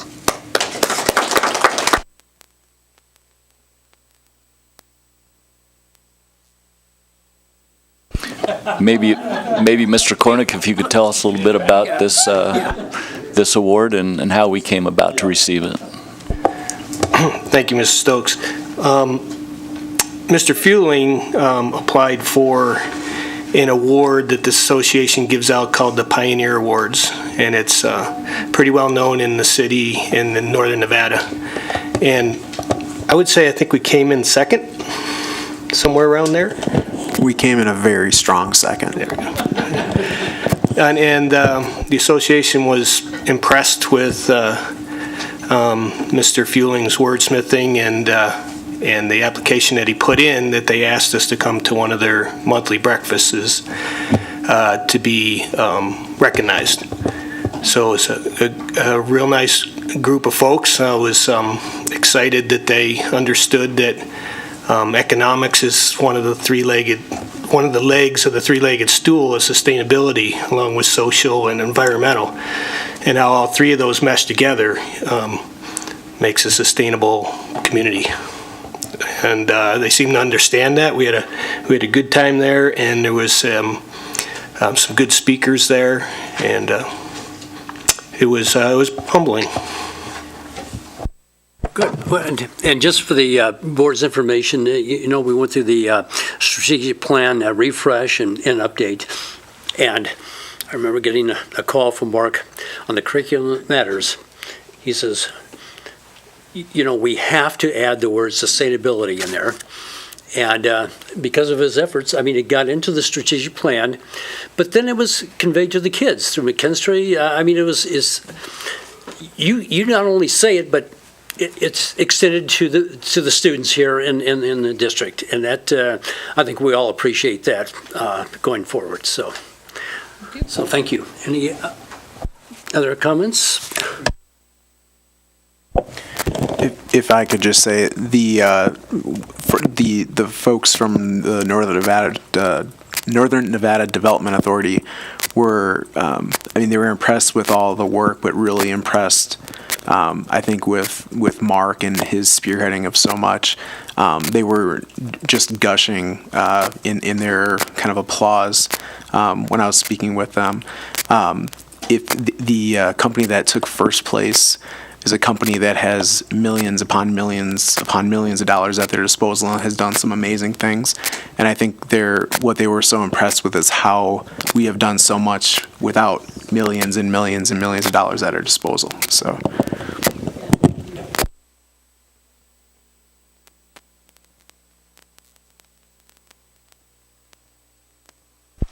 So lastly, Mr. President, members of the board, I just want to, again, recognize our staff. We have tremendous individuals who work every day for the betterment of the lives of our students and for the betterment of our community and our country. And I know, too, that today this week actually is a recognition of our support staff, and we want to give a special shout out to them. And that's my report for today. Thank you. We'll now go on to board reports. We'll begin with, let's go with Pioneer High. Casey, would you give us your report? Hello there, my name is Casey Beauford, and Pioneer High School would like to thank those staff members who served in the armed forces: Phil Molson, Nancy Martinez, and Bruce Brown. Best of luck to Chase Kramer. He is representing Pioneer High School, JAG, Carson City, and State of Nevada, and Washington, D.C. this month. He is going for a JAG field trip down to Washington, D.C. to represent us at a meeting. Congratulations to Pioneer High School student Kaya Burden Walkman, who made honors choir at Carson High. Congratulations to our first 2019 Pioneer High School early graduate, Christine Reuter. Last week, Miss Atkinson's HIM class, Health Information Management, had an opportunity to take an informative trip to Premier Physical Therapy as an expedition for, obviously, their class studies. On November 8th, college-bound students, seniors, visited WNC to learn more about the Promise Scholarship field trip. Jordan Mix, a Pioneer High School junior, participated in a speech and debate event in Elko last weekend. The Project Discovery Dinner is at 6 p.m. on November 14th. On November 29th, Ms. Corley's JAG class will be taking a field trip to Tesla. Don't forget that there's no school on November 21st through 23rd due to Thanksgiving holiday. Also remember to check Infinite Campus to keep track of your grades and attendance. If you need assistance, please contact the office. Thank you. Okay. Thank you. And we have Ryan. Good evening, members of the board. Tomorrow at Carson High School is going to be a hat day. It's going to be $1 for all students, and they're available to purchase a wristband in the morning, and all the proceeds for that are going to be going to Fish. And tomorrow night at 6 p.m. at Douglas High School will be the annual Douglas versus Carson High School teacher basketball game. That's going to be at Douglas, and tickets for that will be sale $5 for adults and $3 for children or students at the door. And this coming Thursday through Saturday will be the annual Carson High School Holiday Craft Fair, supporting all CHS clubs and activities. Thank you. Ryan? Don? Just a quick shout out to the Blue Thunder Carson High School Marching Band. They will participate this weekend on Saturday in Fairfield, California, their last contest of the year. They're going to, in the morning, they have a street marching contest, and in the afternoon, they'll do their field show contest. So they're leaving Friday after school, and they'll come back Sunday afternoon. Busy weekend for the band. And Laura? Just for Fritch Elementary School, they had a veterans program. I wasn't able to attend because I had an English Mastery Council meeting. So did Carson Middle School, so I missed both of those. But Fritch Elementary School is looking forward to the Turkey Trot next week. Annual event there. Turkeys and pies are at stake, and the kids are excited about that. And also, I'd like to congratulate the Carson High School cross-country team. Since our last meeting, the boys team, varsity team, took first place at regionals, and so they all went to state, and they placed third overall at state. And for the girls, Hannah Kaiser placed 8th at regionals and qualified for state and did very well running at state as well. So I hope we get to see them at one of these superintendent reports coming up. Well, actually, in full disclosure, I failed to contact the high school to get a report, and as luck would have it, the principal's here tonight, so just let me know where I need to report on Saturday, and I'll do my time. But I did want to mention that at the high school, a couple of college visits are going on for students that are, seniors and for that matter, juniors as well who are interested. Sierra Nevada College, let's see, is going to be here tomorrow. UNLV will be here Thursday. Portland State University will be on campus Monday, the 19th. West Point Military Academy will be on campus as well the 19th. And Lassen Community College will be here Tuesday, the 20th. And then there's a UNR College Fair that looks like it's going to be held this weekend, Sunday, November 18th, at the Joe Crowley Student Union. So all those, whether or not you're planning on going to those schools in particular, it's always good information. And I think what you find out is you hear a lot of information that one school tells you that pertains to several other schools. So certainly, all worth attending. I had the opportunity last week to spend the whole day at Empire Elementary School. One of the teachers there sent an email to the board, and so I long story short, I said, hey, I'd be happy to show up. So I don't know if she was trying to make a point or what, but she said, I'll meet you at Empire at 6:15 in the morning, which for anybody who knows me is not my ideal operating time. But nonetheless, I got there, in all honesty, about 6:17, spent all day with them. But it's interesting. These teachers are, and the all the faculty, everybody from, I met the custodians, I met the folks working in the cafeteria, spent all day in a third grade classroom working with students, had several people come in on their breaks talking to me about a number of things, but everybody with all good intentions, giving me some good input, and just showing me how hard everybody's working. And what I tried to convey to them is, we know how hard everybody's working. Everybody really is trying to achieve the same thing. We all just come at it from different perspectives. But in the end, I just wanted to thank Empire Elementary School for hosting me that day. They fed me. If I would have been short on clothes, I think they would have clothed me. So they were really welcoming. Might have been a little snug. It might have been a little tight. Thank you, Mike. And every year it gets tighter. So just being honest, buddy. And then last thing I just wanted to mention, for anybody who hasn't gone to see it yet, but Western Nevada Musical Theater Company is putting on their production of Mamma Mia here at the community center. And why I bring that up is we have a tremendous amount of students and teachers involved in this. Some of our teachers, and I'll just call out Mrs. Canfield, who is the new kindergarten teacher at Fritch Elementary School. She's the lead. And boy, if you want to talk about someone who can sing, listen to her sing. She's fantastic. But we have a lot of teachers in the show. We have people working backstage, and we have students, high school students, all over the place in this show. So really a fun, well-done performance. So I just wanted to give a plug for all of them. I even saw Ruth Lee in the audience. So anyway, that's my report.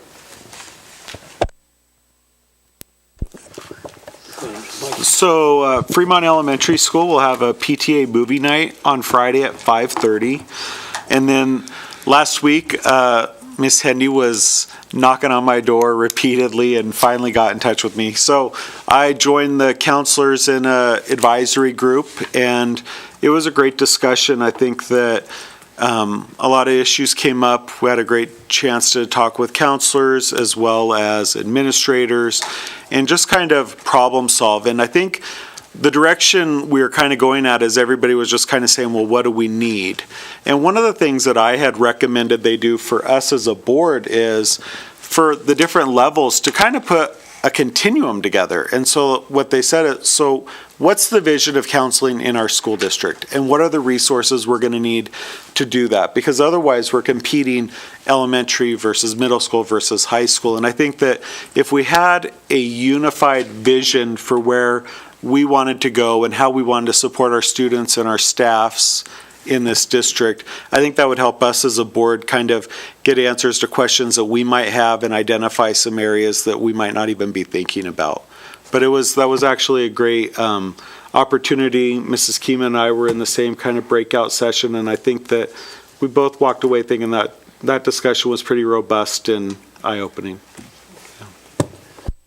Thanks. Well, it's finally here, our NASB conference, and I don't think anybody's more happier than me than Dottie. It's going to be a heck of a program. Of course, Thursday we start with orientation for the new board members, and I'm glad to see that both of our Carson City new board members will be there, so we're excited about that. And then a lot of the board members here will be here Friday and Saturday for the program. We have 2 former national presidents of school boards, which is pretty exciting. And we'll have an announcement about the new executive director, hopefully on Friday. We'll see. And then hopefully we'll be able to bring back some awards from the awards dinner. So I'm looking forward to seeing everybody there and looking forward to being past president. Okay, I just, before I forget, I want to recognize we have a school trustee-elect, Richard Varner, in the audience from District 4. So we'll soon be up here. And Joe, Joe, he left. Oh, there's Joe. You know, on the performing arts and Mamma Mia, I had the opportunity to just look and view some of our students from last year who are here in performing arts, live from New York. It was our time was Sunday morning, 10 o'clock. But the Performing Arts School put on, it's like a quarterly, should we say, performance, and this year has to do with all the Disney songs and things, and it was I watched it, and so much talent in New York. But I want to let you know our former students last year did beautifully. It was really it was fun to watch. That they're in New York, Carson City, and they rose right to the top. So it was just fun to watch. Anyway, that's my report for the evening. Let's go on to agenda item number 6, association reports.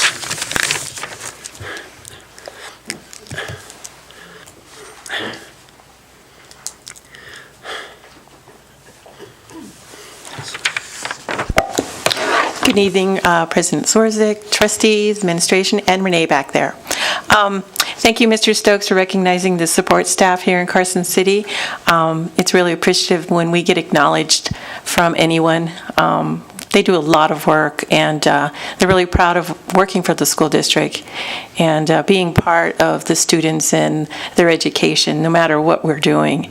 And tomorrow is our national recognition across the nation for the ESPs. So thank you once again. And from CESA, we would like to say thank you to all our support staff. We know you guys are out there every day, sometimes doing the impossible, but you're still here, and so you guys deserve a pat on the back. So thank to all our support staff. Thank you. Thank you. So, good job.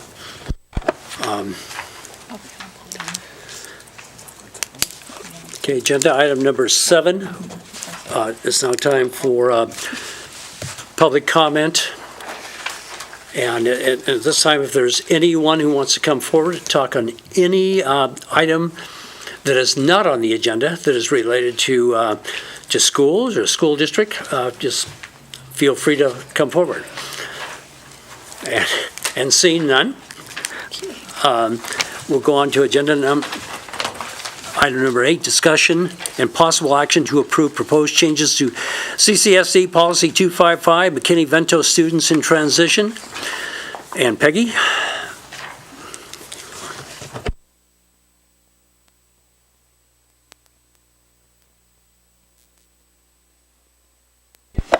Okay.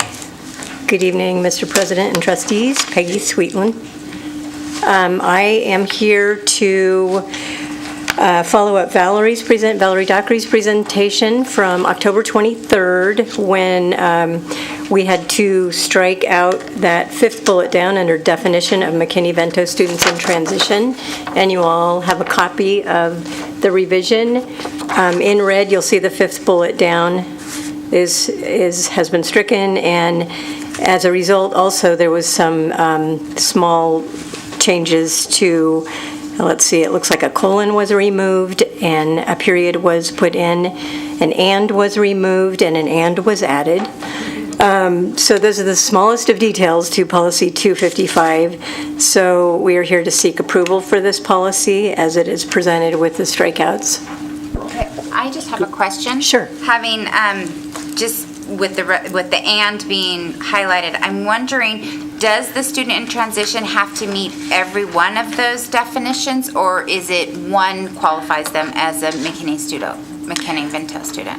One of those living situations. So then should it be or rather than and? Yes. Okay, that would be the correction I recommend. Or just nothing in the bullet? I said, or just nothing in the bullets, because usually the bullets connotate that it's ors. Otherwise, it probably should be an or in between all of them instead of just on the last. I think the or at the end, at least in how I've read lists of things, and because it is still a sentence with the colon and then the semicolons dividing each of them, I think the or indicates that each one of them is a sufficient definition.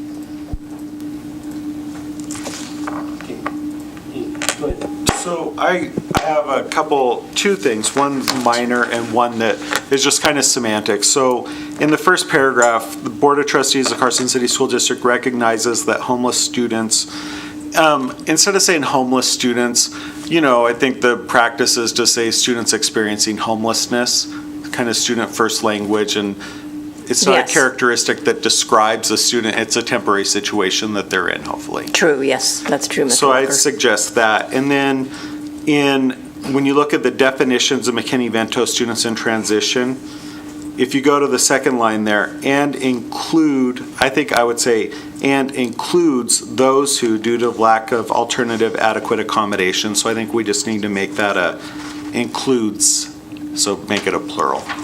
So there's more than just one. Okay. Thank you. Any other questions, comments? I just have one question. It's on the topic of McKinney-Vento, but not related to this. How many students are in the program this year? We have so far taken in 338 McKinney-Ventos. We've probably lost about, I would say, 20 due to lack of housing, lack of ability to find affordable housing, because as we all know in Carson City, it's pretty difficult, 1% or less availability. A lot of our families are being given notice, 30 days notice to move, so that the landlord can raise the rent and make a lot more bank for that apartment or house or whatever the situation is. So a lot of families, and this is not an exaggeration, have left the area because of the housing situation here. Well, in addition to the policy, we want to thank you, for the program and your commitment and not letting go of this at all for these kids. So thank you. Okay, we have Joe. Sure. I move that the Carson City School District Board of Trustees adopt the revisions as presented with the recommended changes discussed tonight and approve November 13, 2018 as a revised date on CCSD Policy 255, McKinney-Vento students in transition. Motion, have a second? Okay. Any comments from the public? And seeing none, all in favor? Richard? Mr. President, I was wondering if Mr. Walker would just mind repeating the second piece. We just want to make sure we've encaptured what the intent was. So let me look at it now, I put it away, sorry.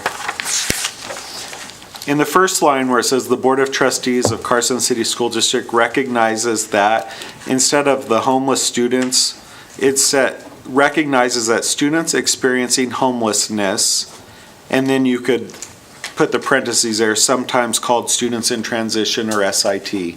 So that would just kind of change that to student first language. And then under the definition, where it says students in transition, and it goes through the different thing, and includes those who, due to lack of alternative adequate accommodations, are. So just put an S on the end of those. You're welcome.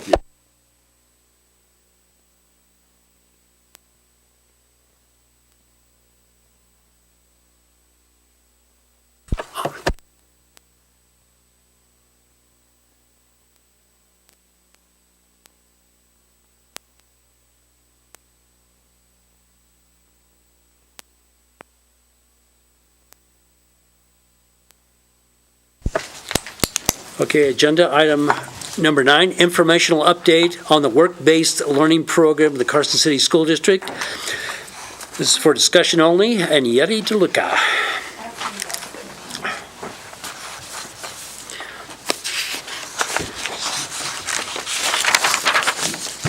Good Yeti evening. DeLuca and students, okay. Yes, sir. I just decided to bring them up early. So for the record, good evening, board members and district staff. Yeti DeLuca, work-based learning. And now the students will introduce themselves at the end. So quick. Yeti, just a second before you start. I see a mom in the back with her camera. You're welcome to come up behind us and take pictures of them from the front so you can see their faces.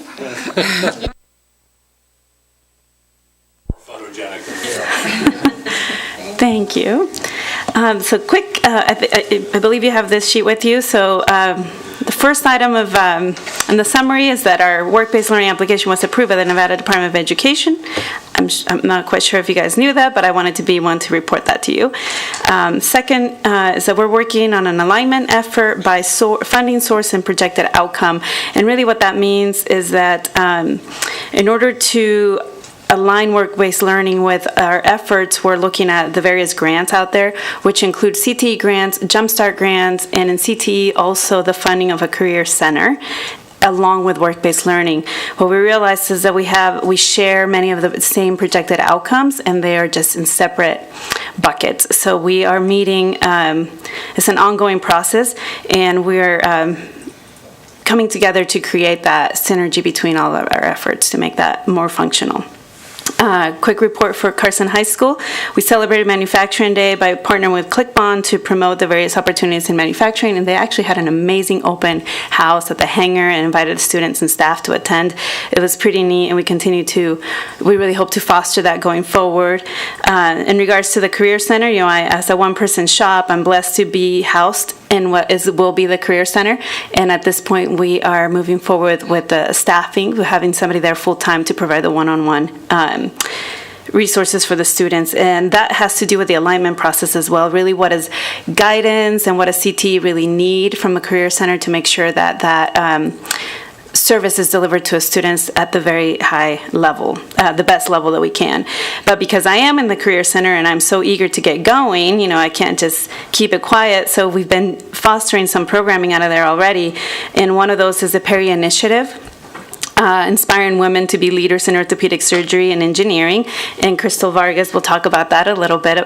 She was just there this last weekend.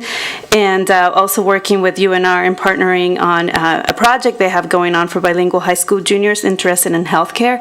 That's taken some effort from a cultural standpoint, to gained some ground with parents. So we've had some grassroots meetings about it's going to be okay if your student as a junior will go, actually it'll be the summer to becoming a senior. They'll be spending 3 weeks at UNR at a summer camp at the School of Medicine. So it sounds like a pretty interesting program. So that's taken some effort, but I think we're going to have some good candidates coming out of Carson High School to represent us. Senior projects, that's been another undertaking. I just provided some data for you there in terms of the job shadowing that really takes place in terms of work-based learning within senior projects. You can see that about 40% of what's going on in senior projects, and this is just, we only had 294 responses when I gave you this, is career exploration. And when looking a little bit deeper at personal development, I think we'll be able to move some of those things into that bucket as well. Pioneer High School, we've been assisting with the CT Health Science Pathway to ensure they have the adequate support for more field trips, as mentioned by the student report. They went to a physical therapy clinic, and do that a little bit in a larger scale. Also collaborating with the Jobs for American Graduates and sharing guest speakers and leveraging those resources. At the middle schools, we've started working on a pilot program with Carson Middle about providing guest speakers that will prepare students for selecting those pathways at the high school. So what does that look like in the real world, and how does that apply? So it's been pretty interesting, and hope to bring that over into Eagle Valley as well. So student introduction, Kai Ikahara could not be here today, but he is a senior at Carson High School who decided his senior project was going to be establishing a career center. So he provided a little sheet of information I'll just read to you on his behalf. Hello, my name is Kai Ikahara. I'm a senior at Carson High School. I've been working with Ms. DeLuca since late August, and I've also recently been accepted into UNR. Senior year is pretty stressful, and thinking about life after high school just adds to that stress. That is why my senior project is to help set up and run the Career Center, as well as create a student handbook that will focus on teaching high schoolers valuable skills like applying for scholarships, making resumes and cover letters, and preparing for interviews. By making the student handbook, my goal is to help future seniors prepare for college and beyond, as well as cut down on the stress throughout the course of the school year. Thank you. So that's Kai's report. Very impressive. The next person I have is Kim Del Rosario, and his parents are in the back. Well, mom is up front recording, but Kai, I'd like for you to just speak briefly about your work in the Career Center. So I work at the Career Center. I usually go there during my off periods, and I'm kind of working on the website, and it's like it's already done like that. And I've recently came from the Philippines last year, and the Career Center helped me get on track, because they have many opportunities and that. So I'd love to help, even though it's not my senior project. My senior project is go shadowing a nurse in the Carson Tahoe, and I don't have any connections, and Mrs. DeLuca helped me to find connections, so I can be so I can shadow a nurse, and yeah, and it's that, and also. Yeah, it just helps me have more opportunities, because I don't know a bunch of opportunities since I'm new here, and that's it. Well, Kim, developing or creating the website, have you found that there's been a lot of people or students going to the website to use it? It's not yet known in school, because it's just recently finished, and we're about to do that. So now let me get your observation then of Carson High School itself. I mean, coming from the Philippines, you're in Carson High, and you were fortunate enough to meet Yeti, or be part of this program. What's your impression? Is the high school? Are you comfortable here? I've felt like I'm comfortable here. Before I go here, I felt like because in the movies like we watch, I felt like it's like, like bullying and that stuff. Like I told my mom that maybe I'll just eat my lunch in the in the bathroom and that, and yeah, because I'm kind of afraid. That's why when I got to the Carson High School, I felt like it's really peaceful and there's like many good people like helping me go through all the stuff. There's like many great teachers, like especially also the ESL program, Mrs. Shine. She helps me like my English and that. So yeah, I found that it's like really incredible to be like part in Carson High School because I didn't thought like it's. Yeah, I mostly think it's like from the movies and that. That's my reference. Congratulations on the work that you've done for the Career Center and for many of the students going forward. So thank you. You're welcome.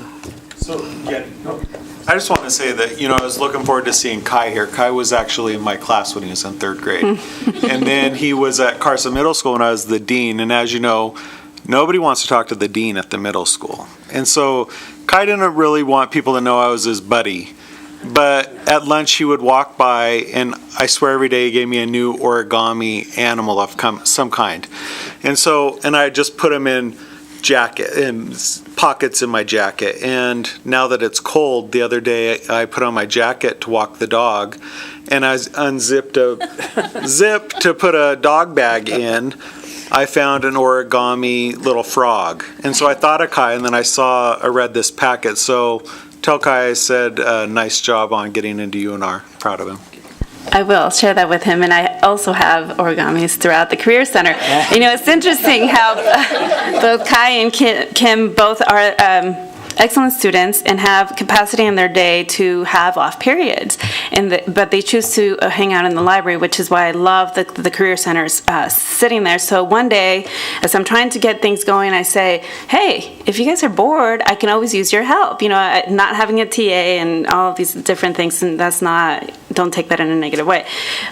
So Kai walks in, Mrs. DeLuca, I'll take that offer. What is it that you need? And really we sat down to brainstorm about what would fit best for him, and that's how he decided to do his senior project.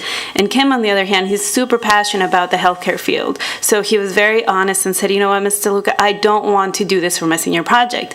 Although, to give him credit, it literally took him an hour to establish the website, which I have no skill set in that regard. So he's teaching me. And prior to launching the website, we want to make sure we have the staffing in place to deliver the service, and that's why we've sort of sat back a little bit on it, but thinking about what's the best way of setting up appointments electronically and maintaining that so we're up to speed with the students and keep up with that.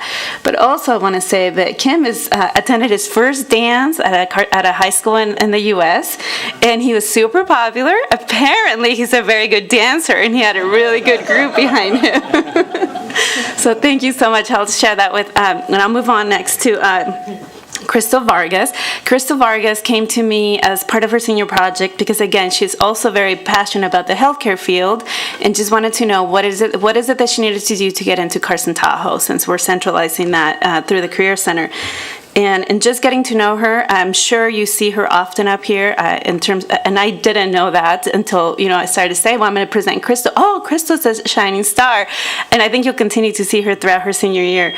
But, she reminds me a lot of myself with a younger brother and a sister. And her sister Ruby's in the back. Her younger brother David was here earlier, but he's probably getting close to bedtime, so he had to go home. But I'd like Crystal to represent the group that was accepted into the Perry Initiative. Just talk to us a little bit about that experience, the work-based learning experience. Good evening, members of the board. I'm Crystal Vargas. I'm a senior at Carson High School. On Saturday, I got to participate in the I got to participate in the Perry Initiative Outreach Program, which is a program that encourages young women like me to pursue careers in orthopedic surgery and engineering. At this program, I performed various mock surgeries, and I remember I got to suture on a pig's foot, which is pretty cool. And an orthopedic surgeon, Dr. I don't remember, Bradford, she got to speak with us about being a minority and a female in her community and being an orthopedic surgeon.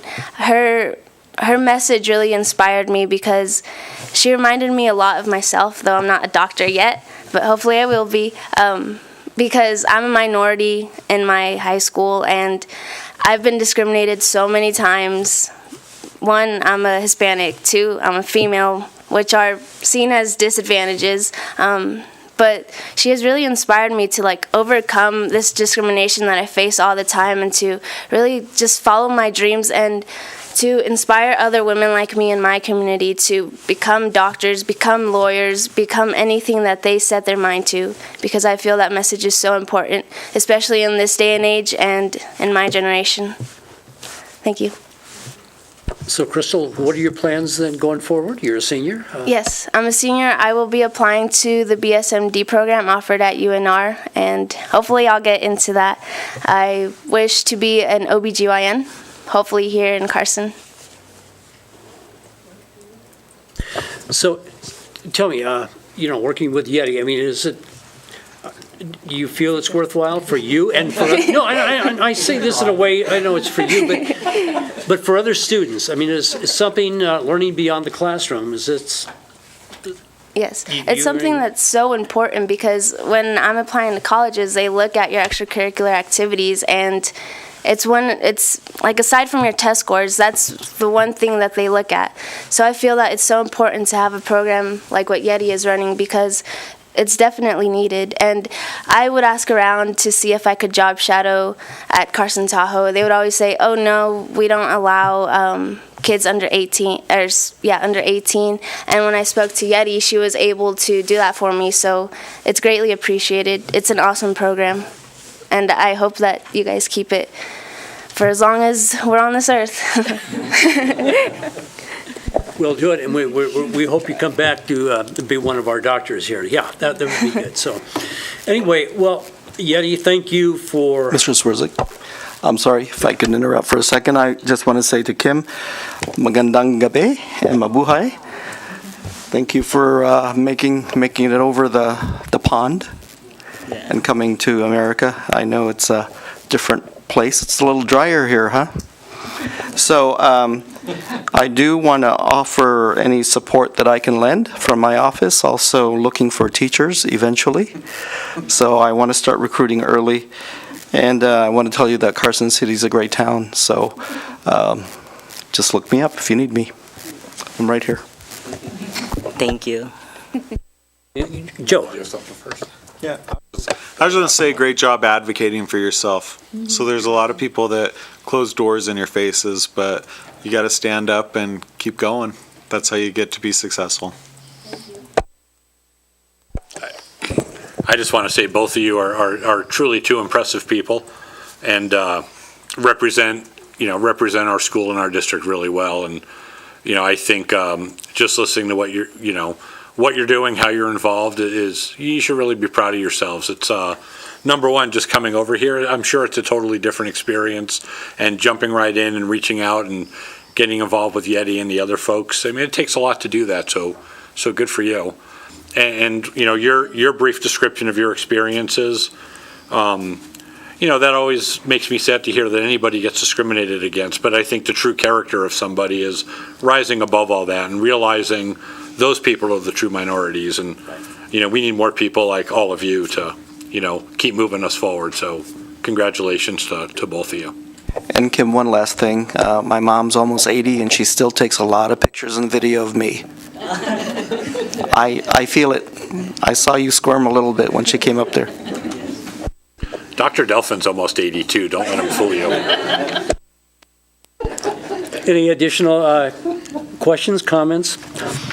Well, thank all of you for coming here, and to the two students, thank you, and you're just really you are super students, and Yeti, thank you for giving that direction and staying with this program. This is just the beginning, and students like this is going to be great for Carson City and the students. So thank you.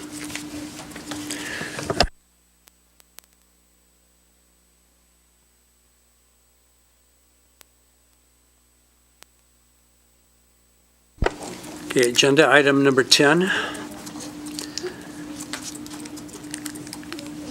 And that's the informational update from the Carson City Schools Foundation and our former school board member, Mr. Reynolds.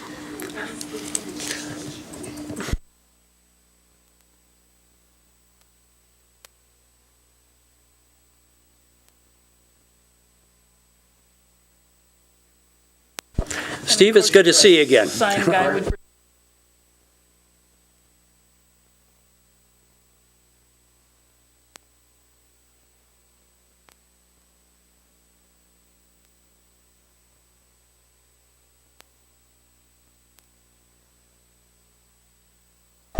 For the record, Steve Reynolds, chairperson of the Carson City Schools Foundation. I was looking at something earlier today about making presentations, and it said to follow the 3 Bs. Be brief, use bullet points, and be gone. So, however, I do want to make a note. We have a small, at this time, small board, but a very active board. The enthusiasm and work ethic of Keith Squires and Casey Gillis and Mike Jackson, along with the work that help that Valerie's provided and the help that Richard has provided, has just been outstanding and keeps my excitement and enthusiasm going when I get to hang out for a few hours a month with these folks. And of course, it's for a good cause. Mr. Stokes did write a nice executive brief about the foundation. Another thing that I'd like to make a note about, in my mind, the foundation exists for 3 things. First off, we're a promoter of the district. We're going to communicate with a lot of people, and we're going to talk to people about public schools and the good things about the Carson City School District. The second thing we are is a conduit for funds. As you know, monies that go into the general fund have specific dedicated purposes. They have to be divided up in certain ways. If someone wishes to gift the school district money to be spent in a way, let's just say of our choosing, the foundation provides a good way to do that. They can make a contribution to the foundation, and because we are not an official part of the school district, we're not bound by the same rules that district funds are bound by. We can direct those funds in the directions that either we choose or might be determined by the person who has given the funds. Our third role is to work at being a fundraiser for projects within the district. And it's kind of a fledgling point that we're at right now, but over the last couple, 3 years, it's been our goal to put some of the basics in place so that when and if money is given to us, we can recognize them, we treat the money in the proper manner. And probably the biggest thing is just making people in the community aware that a foundation exists. And we're a long ways further ahead on that route than we were a few years ago. We've talked to a lot of people. We've presented it to, numerous organizations and meetings, and we'll continue to push the idea that the foundation is worth considering when it comes to supporting the school district. With that, rather than add further to the executive brief at this time, I guess I'd like to entertain any questions, thoughts, ideas, anything else about the foundation. Well, Steve, first of all, thank you for taking the lead role in the foundation. Now, your poster up here, you got contributions to the CCS Foundation have funded. Could you read off some of those just for our viewing audience of what it is the foundation has done today? Some of the things? in a couple areas. One of the things the foundation has done for a couple of years in a row now is funded small grants to our educators, special projects they might have. We have applications for, I think we currently have 11 or 12 applications for grants that'll be funded after the first of the year. Some of those projects in the past have included in-classroom libraries and student book clubs, a computer interfaced microscope for science instruction, special STEM focus periods for students and families, parent training on supporting children as students, math club materials, and some life skills instruction via cooking class for special needs students. So those are some of the projects that have been funded in the past, and we'll look forward to fund more of them. Did that answer the question? Yes. Okay. And what have you got planned going forward? Anything that we need to be aware of and involved in? Well, let me just touch briefly. We've got a nice project coming up next year, and I don't want to get too deep into it because it's really in its beginning of its planning. But on May the 4th, we are planning a community-wide bike safety bicycle ride. It's also the beginning of Bicycle Safety Month. And the foundation, with a number of other community partners and hopefully perhaps some of the PTSAs from the schools and such, will put on a bicycle safety rodeo along with a ride. And let's see, at this point it looks like we've got partnerships with the city, with NDOT, with Muscle Powered, and as I say, several other entities. And we've been doing some good planning on that right now. That'll be somewhat of a fundraiser, but more a way for the foundation to promote interaction with families and kids and the community, and publicize the foundation. So doing a good thing in the community. So that's something that's coming up again. May the 4th, one of the names that was bounced around is May the 4th Ride With You. Maybe go with the Star Wars theme this first year. But anyway, more on that. Casey and Valerie have put in a lot of time and effort researching some of the details on that. So anyway, that's one of the things coming up. Questions, comments from the board members? Joe. Steve, first of all, thanks for everything you guys are doing. I think the foundation is really important, and I agree with you. Money is so strictly, avenues to spend money are so strictly set that an opportunity to have a pool of money that we have a little more flexibility to allot is important. One thing I wanted to mention, and I think it boils down to communication, and you guys are probably doing that, but maybe a little more attention. I've had some teachers, and admittedly a small percentage, that said, during some of our meetings, the foundation's coming and asking us for donations. And I think some teachers don't realize maybe all the avenues that the foundation can help. Some might strictly see it as, we have these micro grants and things like that can be used, so why are you hitting us up for money that we have to then apply for? And I want to just make sure it's clear to all teachers and all staff that the foundation is larger than that. It's the money being spent is for more than just, say, something specific to a classroom that a teacher has to apply for, but it's district-wide for a number of different functions. And I don't know if that message is getting out there clear to everybody. I appreciate the question and the opportunity to address some of those concerns. At this time, I'm going to take a moment and just pass something around.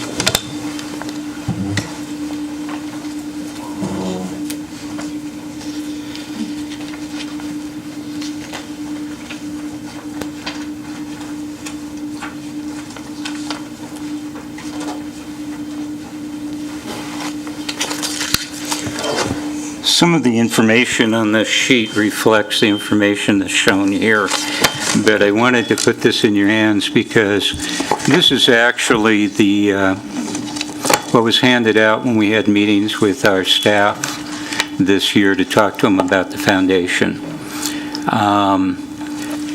We have been very, very careful in addressing the idea that we're not demanding financial support from our educators or their classified staff. If they wish to participate financially, we appreciate that participation. We began approaching staff last year at the beginning of school. We did it again this year. I think the key when we look at this approach is not so much that we're out there to solicit money, though we do ask, but if we have a foundation about the Carson City School District, if we have a foundation that expects to support the school district, our first place we have to talk to people and ask people if they want to participate is with our own people. You know, we would be remiss if we did not approach them. We would be remiss to leave them out.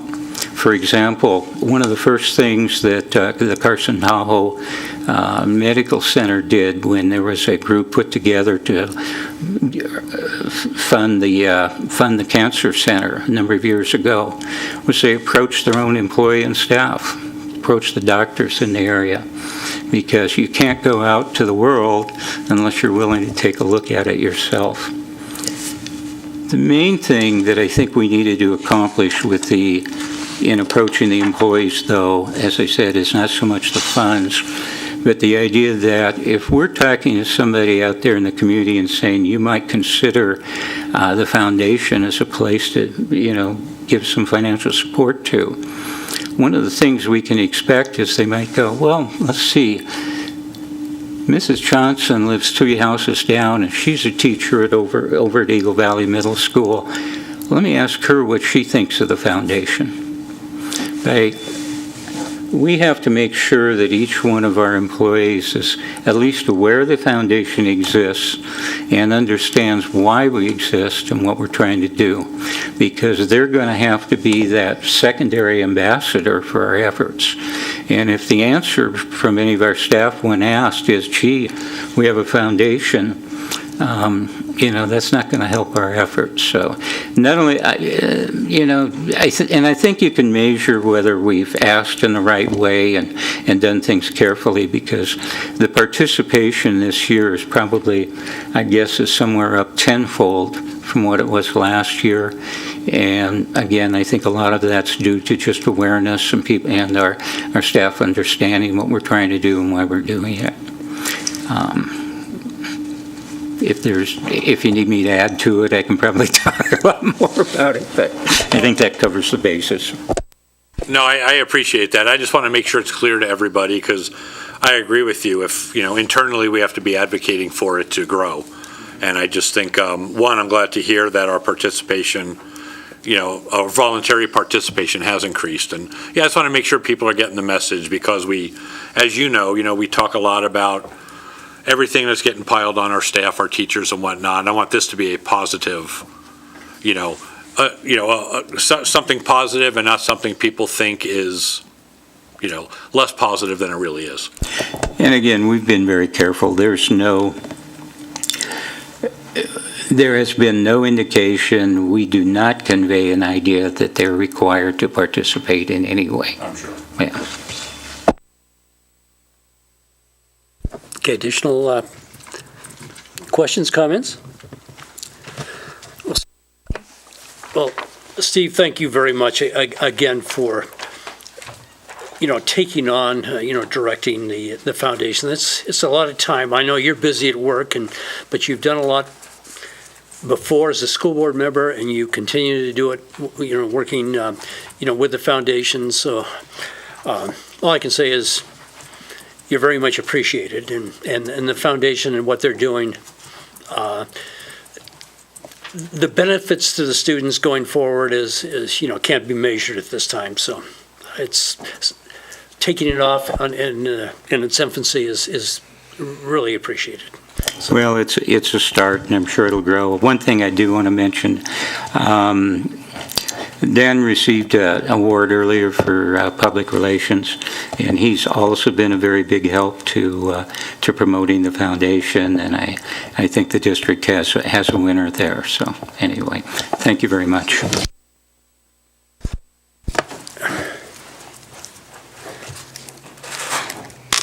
Okay, moving on to agenda item number 11, discussion of proposed changes to CCSD Policy 517, graduation requirements.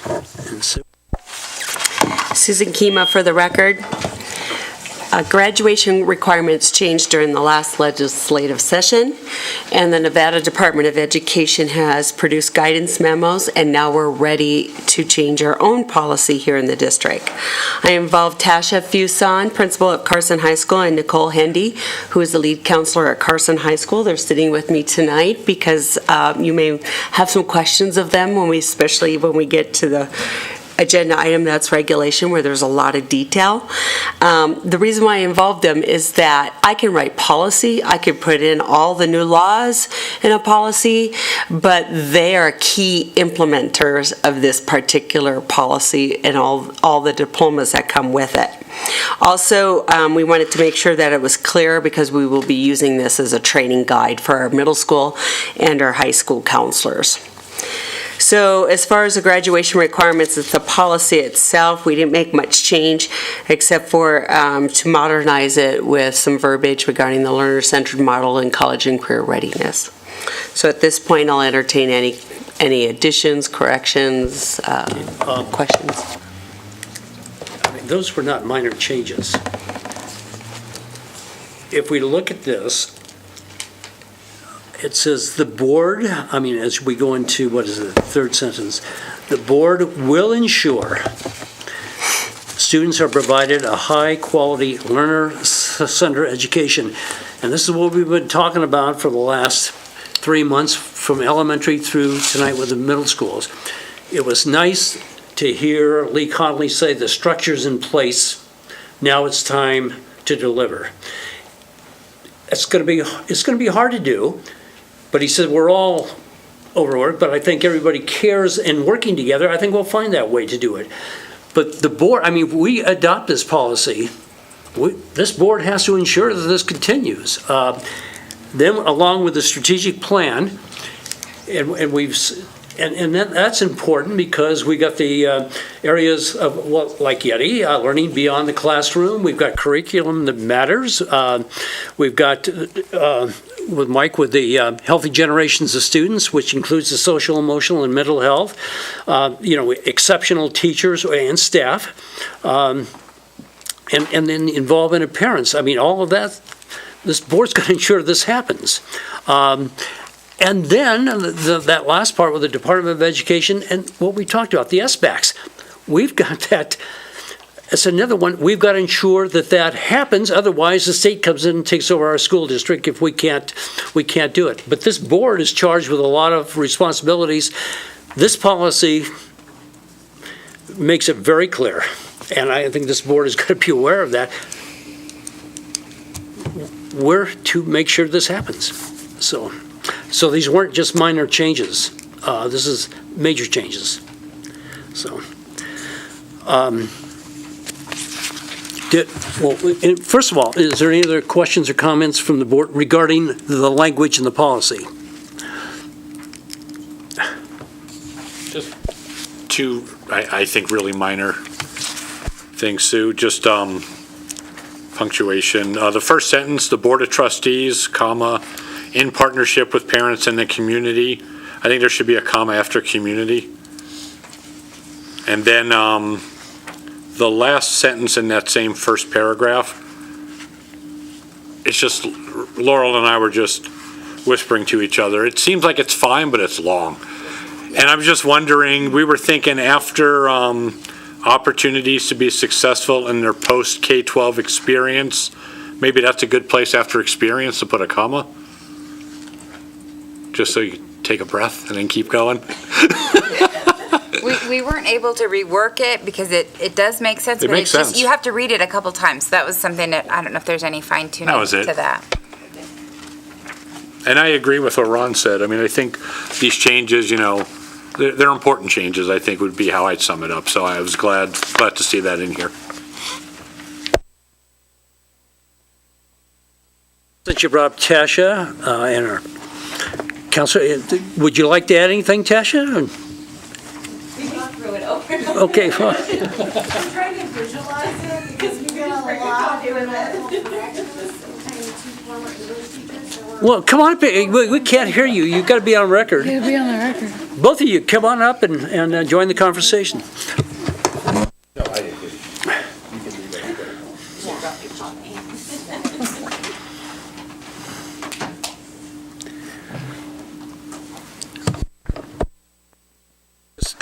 Just identify yourself for the record. Tasha Fuson, Principal, Carson High School. Nikki Hendy, Counselor, Carson High School.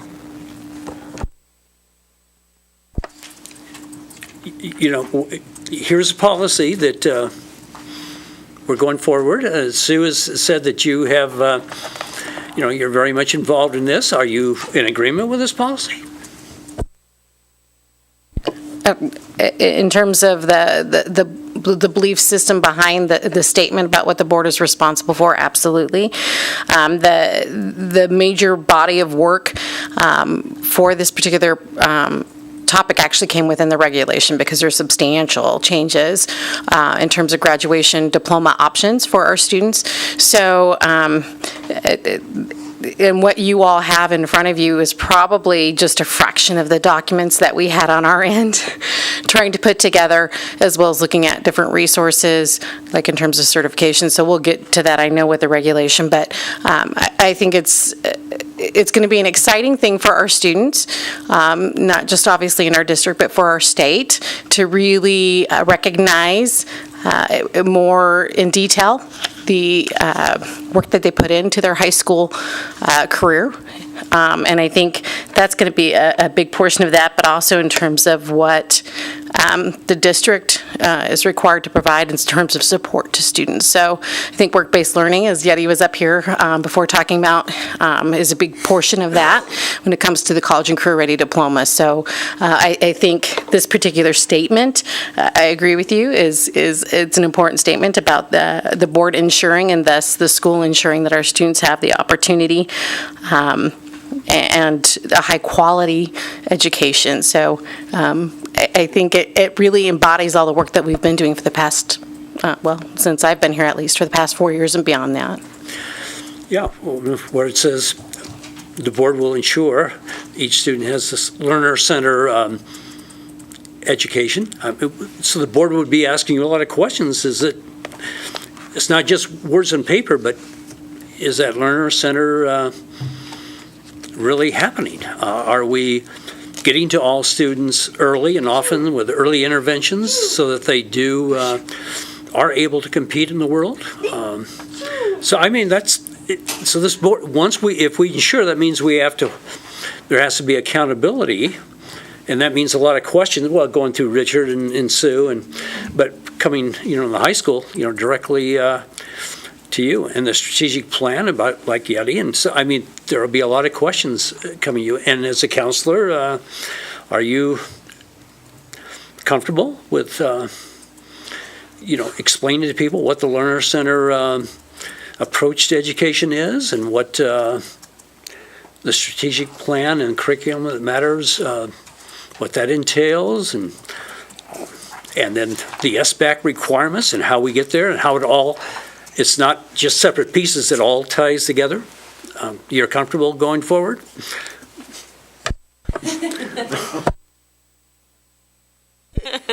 I mean, that is a tough question. This is all encompassing, and putting that all together and meeting with our students. I don't know that we specifically talk to them about the learner-centered model, but it does come up with parents sometimes, and I think probably more education for us is important in that, so that we can speak more comfortably about it. Yeah, it is important, and I don't know if you were here when Lee Conley from Eagle Valley, who's been on top of this for a while, he says now the structure's in place, Now the pieces, everybody's got to understand going forward what this means and the implications. And I say that from the perspective, this board is going to ensure that it happens, means the questions will be asked, not to tell you how to do it, but is it being done? So.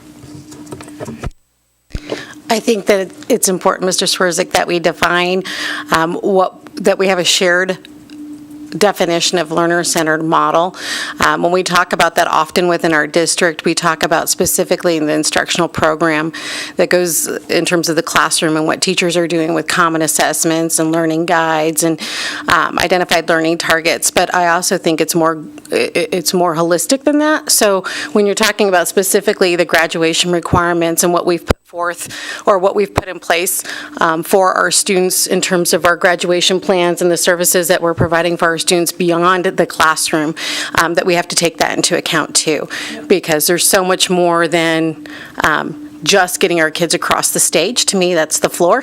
The ceiling is what we do in terms of preparing them to be ready to go out into the world of work or to college, and at what level of readiness they are and the different experiences that we bring to them, for instance, with our senior project and with work-based learning, et cetera. So I think this particular policy, and like I said, specifically the regulation, really gets to the meat of that, that we have a wide variety of different learners within our system, and we will have actually 5 different graduation or 5 different diploma options for students that we can tailor to making sure that we're ensuring that to the best of our ability with the students, that we map out that road to graduation for them in a way that's going to prepare them when they leave us. Questions, comments from the board?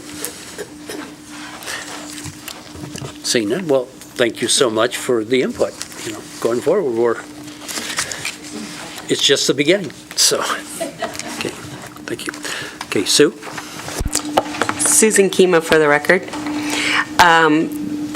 Policy 517.1, the proposal on the table is to eliminate this particular policy. It's not because the information isn't poor, but technically in the policy manual, we don't have any policies that are a .1. They're their own number. And we've moved the information into the regulation.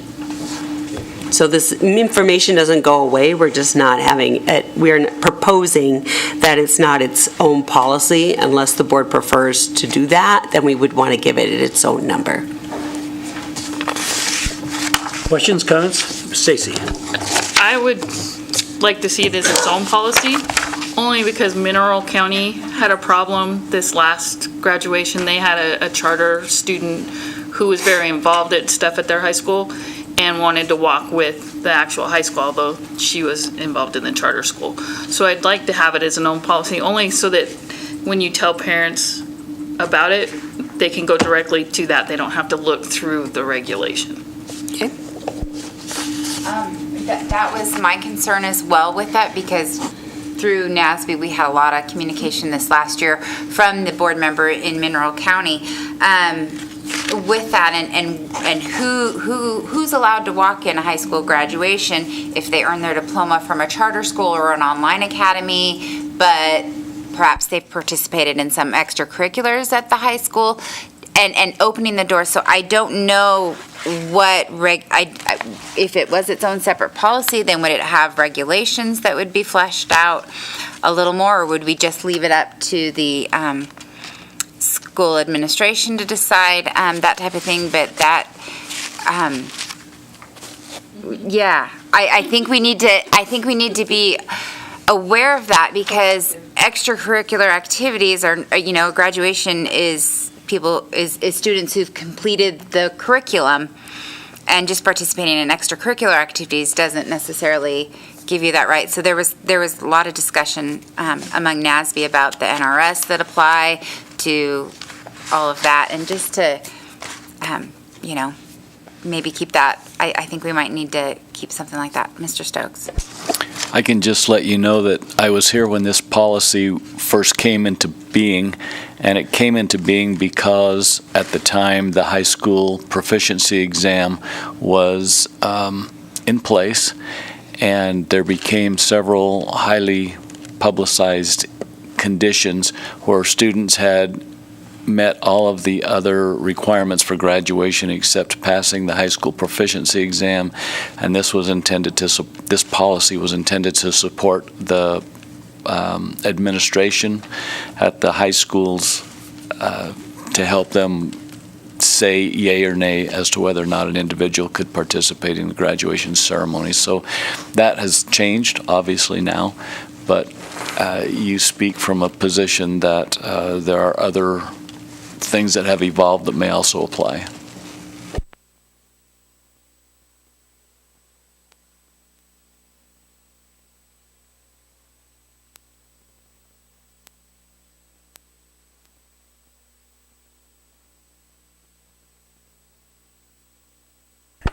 Stacy. Okay, discussion on proposed changes to CCSE Regulation 517 graduation requirements. This is for discussion only. Sue? Susan Kima for the record. This regulation required a complete rewrite, which is why you have one copy that has completely been struck, and you have another copy so that you could actually read all the changes. So we started out with the academic plan. We left that in its place as the front and center. The changes to the academic plan reflect requirements from the last legislative session, with the exception, because they want the counselors to use data when looking at and going through the academic plan with children or students, and then, of course, re-emphasizing that parents are paramount in this particular planning process.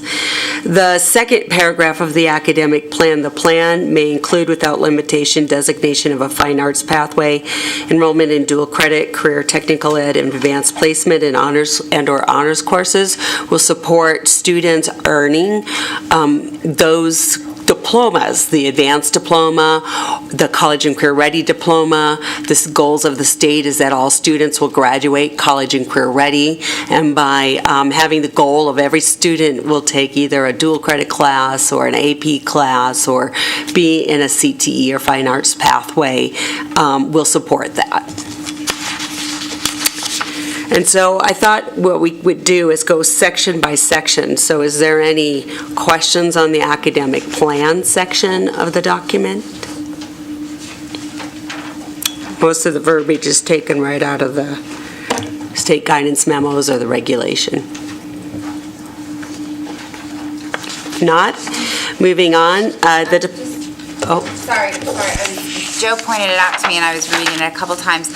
So I think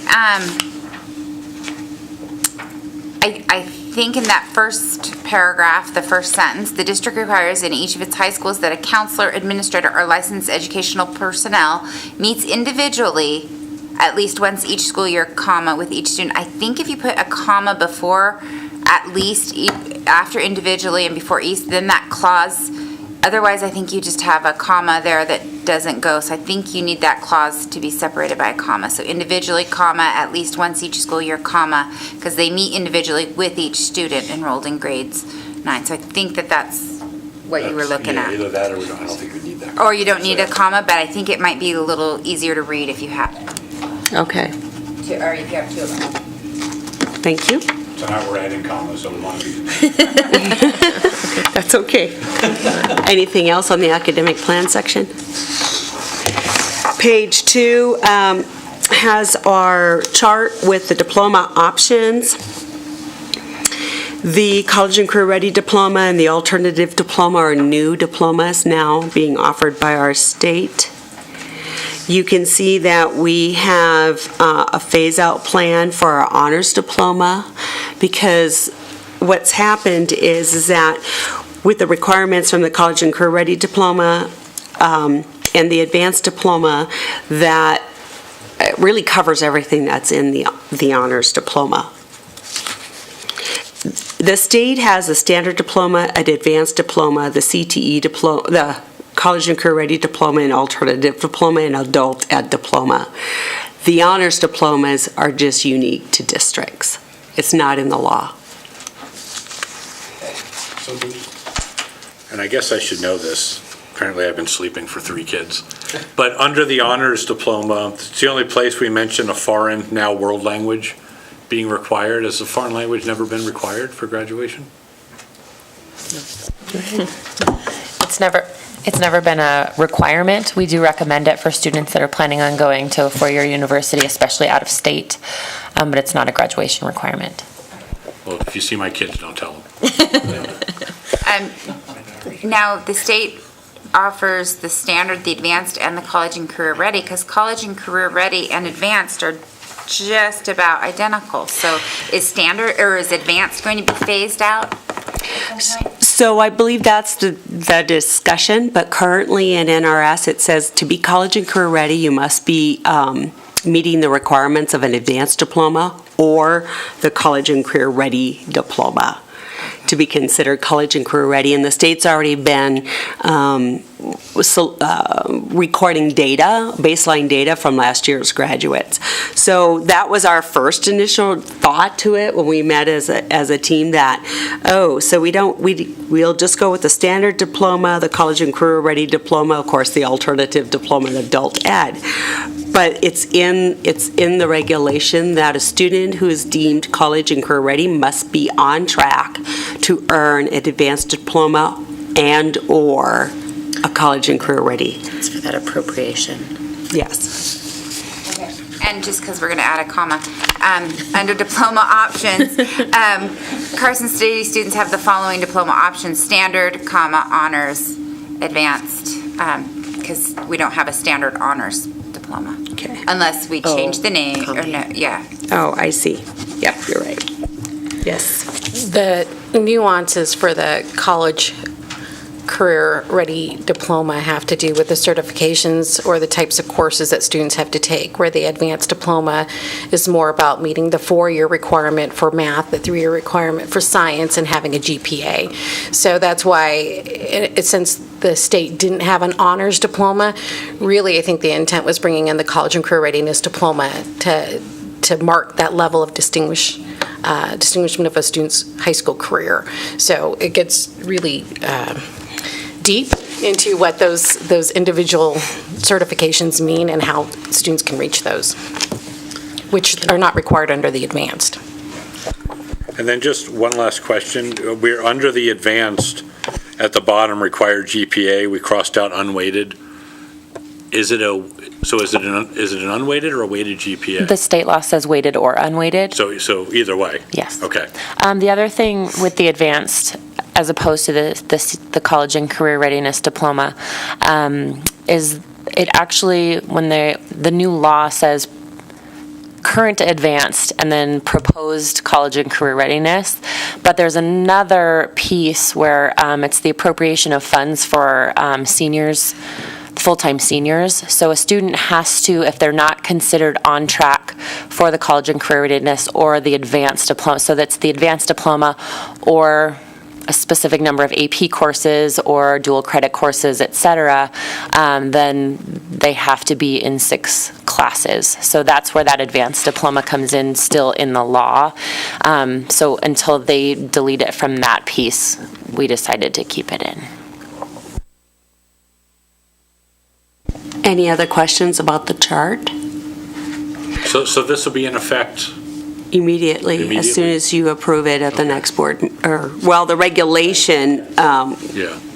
I'll make So any students- adjustments and then send So it. students graduating this end of this school year can graduate with a college and career ready Yes. diploma? The answer is yes, and even last year, they expected it to happen as soon as they sent out the guidance memo, and they took data on how many students were already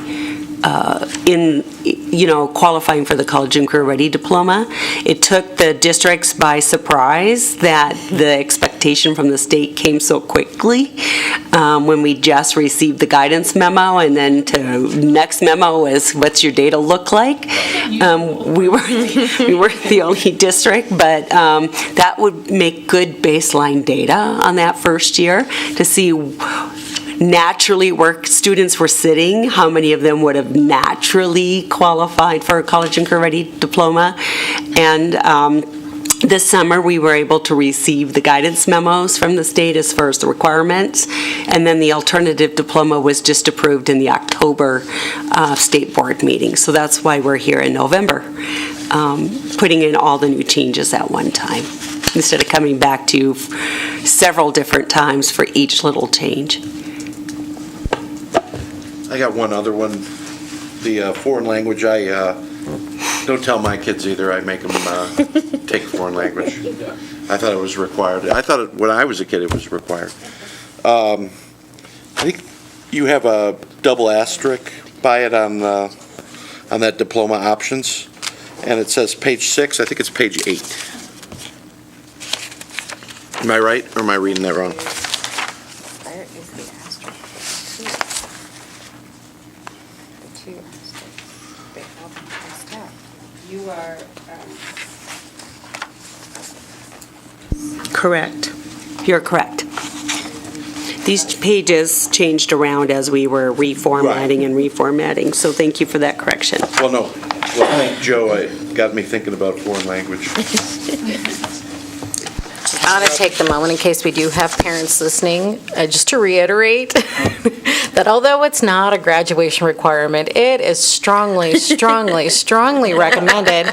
And the reason why is although NCHE, or the Nevada Systems of Higher Education, do not require world languages for admission to their colleges in our state, if you're going to a UC school, it's required. If you're going to an Oregon State school, it's required. The majority of, actually I don't want to say the majority, many out-of-state colleges require a world language. So it is always recommended by the counselors to students that they have that, just to open up the doors for them so that they don't get to the end of their time with us and go, we were never told. So parents, your kids should take world languages. Just point of interest, some of the colleges that my daughter's just been applying to, first of all of them that I noticed she applied to required foreign languages. And some now are allowing sign language, which I think is great. I've been thinking that should be included.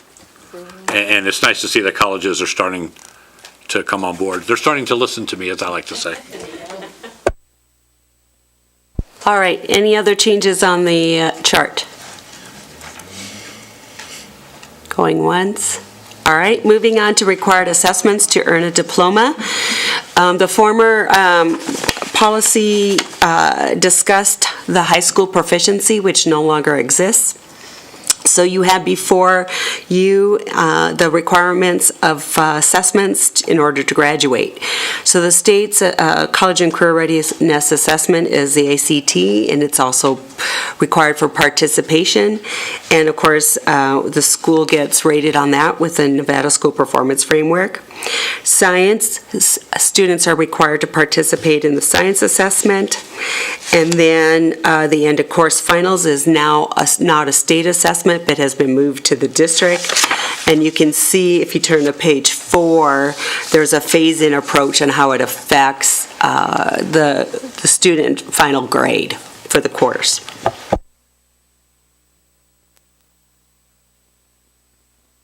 Exceptions, there's exceptions there for students who are transferring in too late, and it's hard for them to meet some of the graduation requirements. There's some exceptions there. And then, of course, the superintendent always has the authority to make special exceptions for students. Here's where we inserted the high school graduation ceremonies piece, but can be taken out since the board prefers a standalone policy.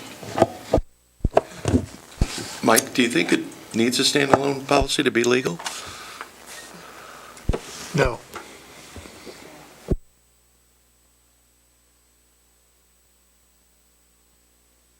I don't know what's better, but is there some sort of procedure? You guys do give this information to parents beforehand each school year so that they know what they need to do in order to walk at graduation? How? I believe it is in our course guidebook, but I need to refer to that. Actually, that question just came up last week, so we need to review that, make sure it's in. I don't think it's in our handbook currently. I thought it was in the course guidebook, but we need to make sure it's put in both of those places, so we will do that. It is discussed and in all the information that we send home for graduation. Of course, we do send mailers home to parents. Seniors get, parents of seniors get a letter home, but I want to make sure it's in those two other documents as well. Within our system currently, at Carson High, adult ed graduates with us, and we do allow pioneer students to walk in our graduation if they have left us during the senior year as well. I do recognize and understand your concern as would I when it comes to, for instance, homeschooled students or private school students who do participate within athletic programs and or extracurriculars, or even elective courses, for instance, band, choir, et cetera. We do have several homeschooled students that come to school just for that one class period. So I think this particular portion was not necessarily written with the intent, as Mr. Stokes was saying, to address that. So I think it's probably a good idea that we do to make that very clear. So I appreciated you bringing that to light.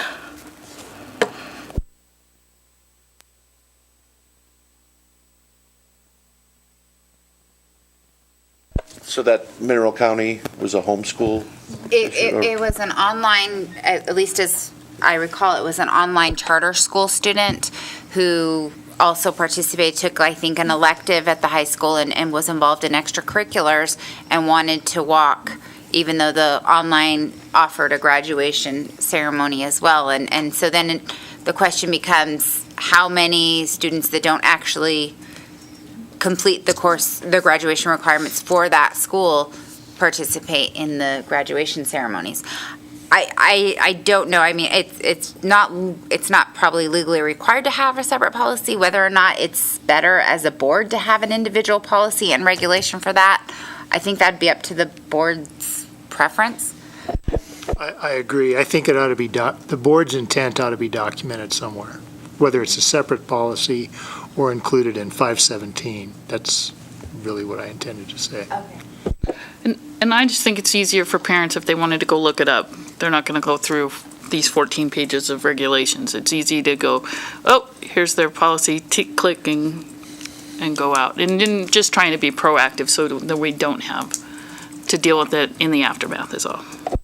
Trustee Wilkie, would you be okay with including that language in the body of policy 517 as opposed to a separate policy?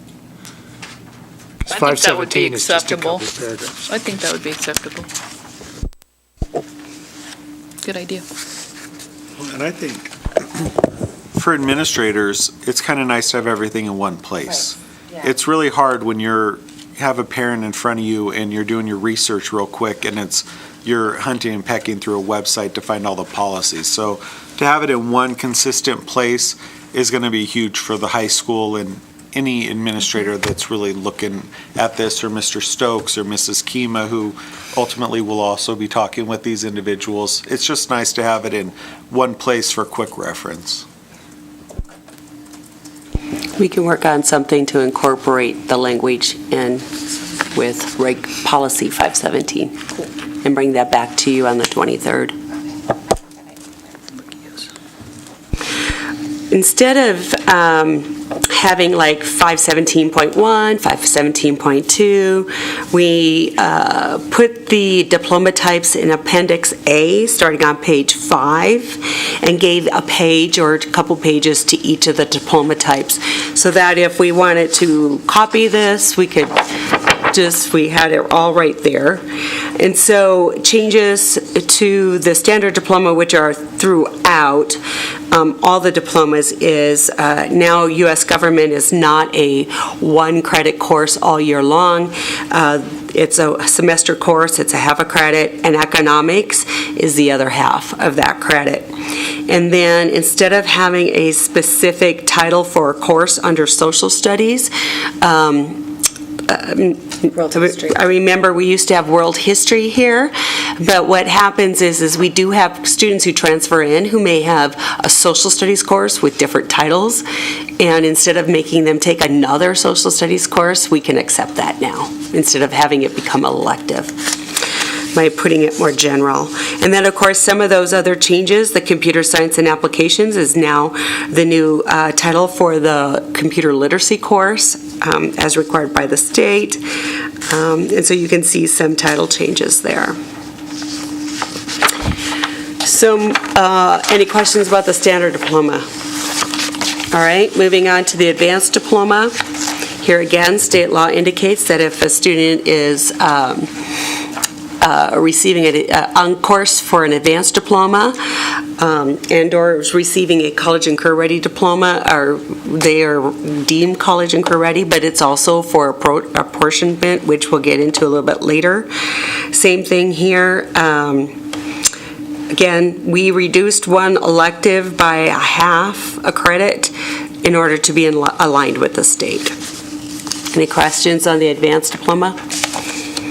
All right, the honors diploma, same changes with economics and social studies. Of course, foreign language is now called world language, so it's some wording there. Any questions on the honors diploma? No, I want to keep going because we're going to get to the, well, I just know that this is a very complicated one. I want to make sure. College and career ready diploma. Like I said, the state's already been collecting data on last year's graduation class as a baseline for the college and career ready diploma. You can see that students must take advanced placement courses or transfer into us with IB, International Baccalaureate courses, dual credit. We want students to take dual credit, career CTE courses, work-based learning courses, and of course, here we go, there's the world language again. And so also that they must obtain one or both of the endorsements, the college and career readiness endorsement, the college ready endorsement, and then you see C on page 9, if you refer to that, that's where Nikki, Mrs. Hendy was talking about if you are not on track for the college and career ready diploma or an advanced diploma, you must be taking 6 classes in order to be considered a full-time student as a senior. In years past, sometimes that would be 4 in years past, but now it must be 6 unless you're on track for an advanced diploma or a college and career ready diploma. And so what we'll do in the springtime when there's audits, I'm sure the auditors will be checking.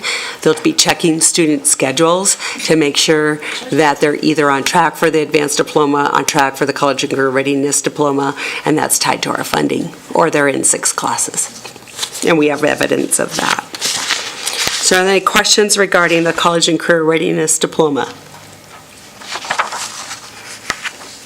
You can see there's a lot to it, which hence the training, and we need to start talking about this in middle school.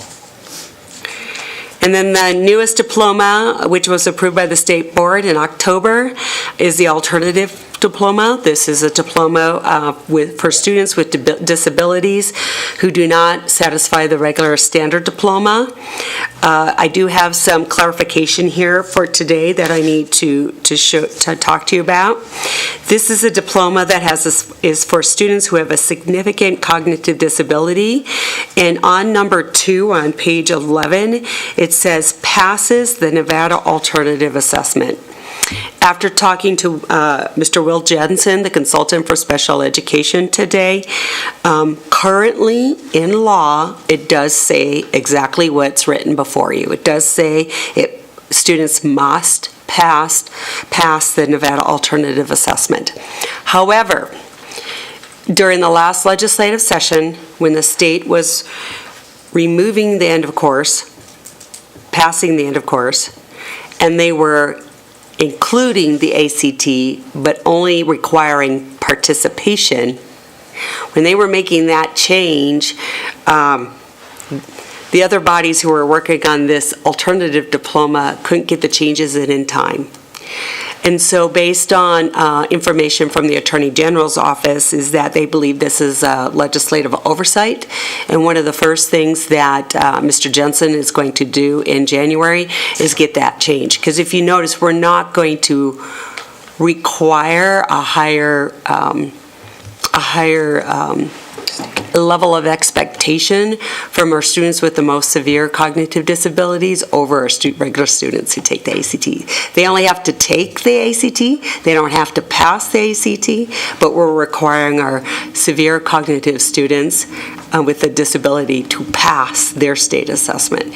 So what I'm going to do, upon council speaking with Mr. Pavlakis before this, I'm going to put a little asterisk by this saying that this will change and I'll put the next legislative session, and then I'll put a calendar reminder on my calendar to watch for that, and then as soon as they take the change, then we'll send a revision out, because it is currently in law, and you need to know that it's written correctly, but there's going to probably be an immediate change in the next legislative session, which isn't going to be too much longer.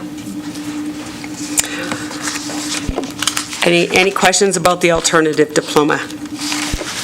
I would just like to make a statement about what a win this particular diploma option is for students across our state.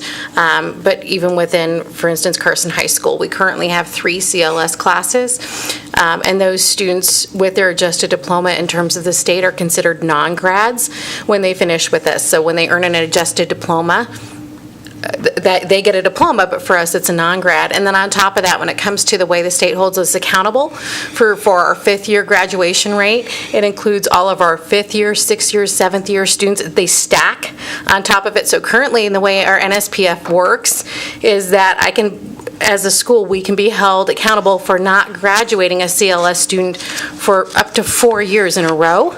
And it's one of those things, I think that it was an unintended consequence of the 5th year graduation rate, something that they didn't see coming when they did that for a site like ours that has three programs of CLS students. So this is a huge win for us and for our students and for our teachers who work so hard to get our students to cross the stage and fulfill those IEP requirements and those graduation requirements, to be able to take that and say, okay, we obviously want them to participate in that assessment. We want them to do the best that they can, but we're not going to let that hold them back. I think it's a huge win. So I just wanted to point that out.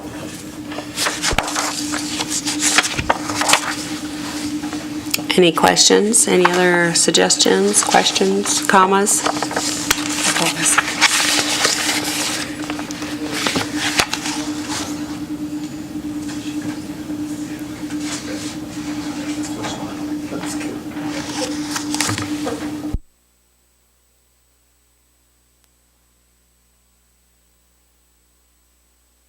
The team. We met often, and thank you to Renee for all our working with all of our revisions. No additional comments, questions from the board? Okay, seeing none. We're on to agenda item number 14, which is discussion to eliminate the following CCSD regulations. That's Regulation 517.2, credit by examination, and Regulation 5174, remedial instruction. If you notice in this series, there's a Regulation 517.1 that's missing. It doesn't exist. 517.2, which this agenda item is about, is outdated. However, you're going to see us come back to you with policy and regulation regarding mastery testing, credit by exam. This topic is something that we do need to put into policy and reg. So while the language in this particular regulation is outdated, we're going to be bringing it back with a whole new clean policy and reg that has to do with credit by exam, as far as students who may be able to earn credit without having seat time, students who earn credit through credit recovery, and the different various methods that we have in the district that we offer students in order to earn credit. So that will be, while I'm going to be eliminating this, 517.2, you'll see us, we circle back around probably after the new year with the same topic. And then also 517.3 doesn't exist either, but 517.4 references the high school proficiency exam, which doesn't exist. That itself doesn't exist anymore, which is why we're looking to eliminate those particular regulations, so. Any questions? Did it feel good to be able to strike out high school proficiency? That just was a relief? I mean, that was such a hard thing for us. Yes, and sometimes I'm like, oh, where did this come out? I thought I got rid of that part. And there it is again, so but cleaning it up. Okay, additional questions, comments from the board? Seeing none. Sue, Tasha, Nicole, thank you so much for your input. And we'll be probably seeing you again as we go through this. Okay, thank you. I just appreciate both of you coming out tonight. I know that I don't usually bring people with me when I'm doing policy work, but this is really important. There's a lot of changes in this, and like I said earlier in the beginning, both these folks are implementers of this particular policy, along with Mr. Jordan and Jason Zona over at Pioneer. So it's got to be stated in such a way that they understand and can implement it. Thank you.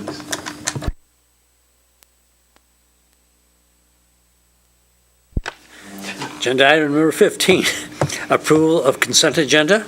This is for possible action. I move that the Carson City School District Board of Trustees approve the consent agenda as submitted. Second. Okay, we have a motion and a second. Dr. Delphin, you have some comments? Yeah, I just want to thank fiscal, grants, and HR staff for making the social workers full and benefited. It was the swiftest transition I've seen from contractor to licensed personnel in my career. So I just want to say thank you to all those departments and making it work.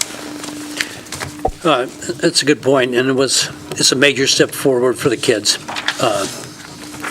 having those social workers in place for both the students and the teachers. So, okay, we have a motion and a second. Anybody want to come forward from the audience that disagree with that? And seeing none, all in favor? Aye. Okay, motion carries.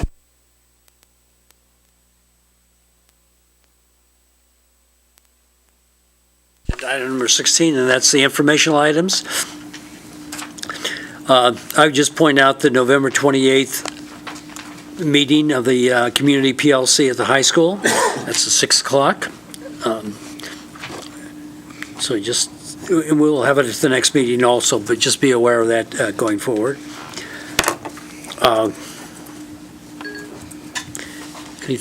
Any comments?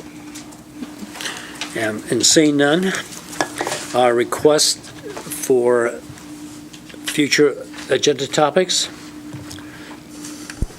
Yes, Joe. Just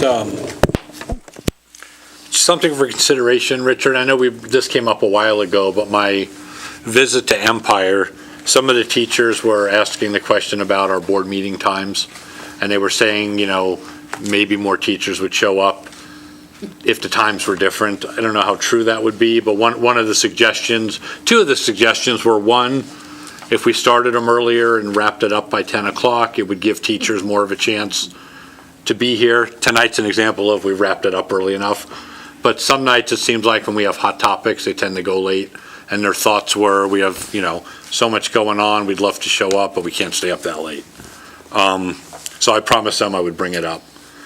Let's see. Another consideration, which personally doesn't work well for me, but I wanted to bring it up as well, is they said, how come we never have school board meetings during PD days? Where, that'd be real easy for us to show up to. I think for those of us that have jobs outside the school district, it's, yet another day I can take vacation time for and do something other than work. But I wanted to bring that up as, two of the comments that were brought up for consideration, and whether we bring them up or have them agendized for a future meeting, or you just consider it and maybe at some point at your leisure, bring it back and, let us know if any of those are doable or, maybe why we can't do those.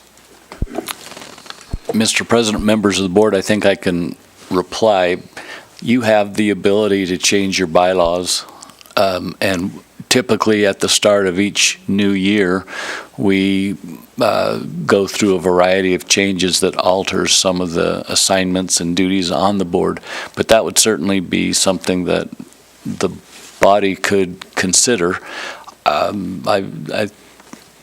I've been here a long time, and the time for our regular meetings has never changed, so that would certainly be within your purview to consider. And then, sorry, I have one more thing. This was just more, I didn't know where else to bring this up, so I just bring it up here. But, we talked before about chronic absenteeism. And I don't know how much of an issue it is, but one of the issues, I'll hear from parents or teachers are, so these kids, if they need a doctor or a dentist appointment, it's hard to schedule those things at 3:30 in the afternoon.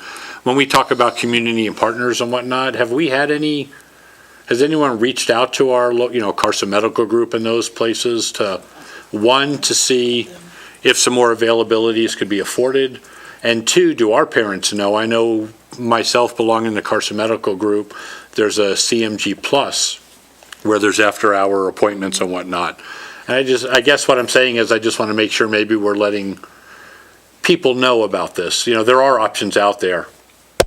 Mr. Casiopo, Jose Delfin, for the record, just to answer a bit of that question would be the Vera Clinic and working to get Saturday and evening hours for our district staff and our dependents.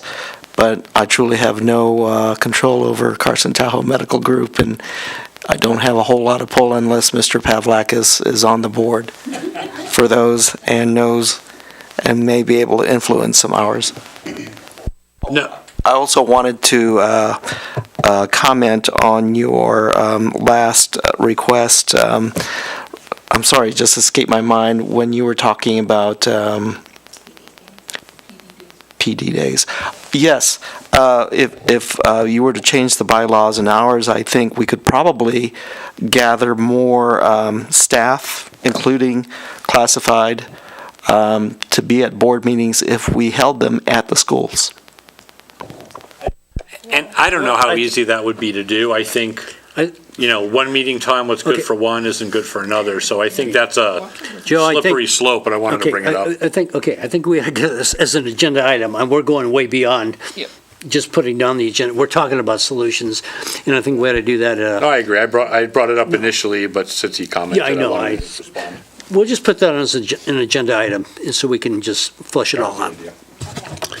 Just a question I have, and maybe it's not, but I'm actually preparing something with some other board members on agendas, and one of the other board members from a local county suggested that on the request for future agenda topics that we list for discussion and or possible action, which maybe that's something we look at considering if there's something that that's what they do in their board, and so I'm throwing it out there in case that's something we want to look at. Okay, well, explain that, though. You got future agenda topics. And they, apparently in her board, they had a request for a future agenda topic on something that they had just voted on that evening or the meeting before, and so the board voted not to bring that future agenda topic forward, because there was a request for it. So I don't. Okay, Mike, go ahead. I don't know. This is also an item that's covered in your bylaws. Your bylaws provide that the board president sets the agenda. If any two members of the board, aside from let's just say that Trustee Crossman wanted to bring an item before the board for consideration, and the president said no. If there were another board member that wanted to have it on the agenda, then the item would be put on an agenda. What I believe Trustee Crossman is suggesting, or what has been suggested, is that the matter could be decided that, trustee Crossman moves that we'd have a future agenda item on painting the schools blue. It's seconded by trustee Green. So then there would be a vote on whether or not various agenda items would be put on a future agenda. And that would be my understanding of what this other county is doing. So I didn't know if that's something, and we probably need to consult with you more before. I mean, we could put that on Future agenda. and I say this because I've got my opinions on this, and I like to express them, but I don't think it's appropriate here. I think that would be something, let's put this on because there's a lot on the other side, so. Well, okay, it'll be a future agenda item, okay. Any other future agenda items? It's not it's a very future agenda item, but after being through this search for an executive director, your contract's up June 2020, right? So, believe it or not, folks, that's a lot closer than we think, especially with the quality of person that we want to get into this job. So I just want to throw it out there that we need to start thinking about how we're going to do the process and a lot of the other things that go along with that. So, I'm not talking, next meeting after, but we're going to have to start having those discussions. No, that's a very good point. Yep. Because So, it's a lot longer than you think. okay. Any other future agenda items?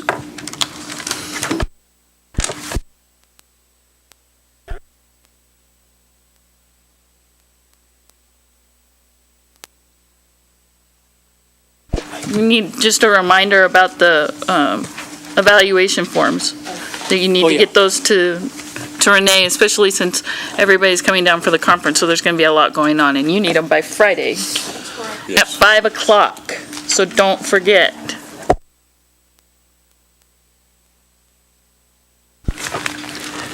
Including me. Thank you, Madam President. Okay, now, without objection, we are adjourned.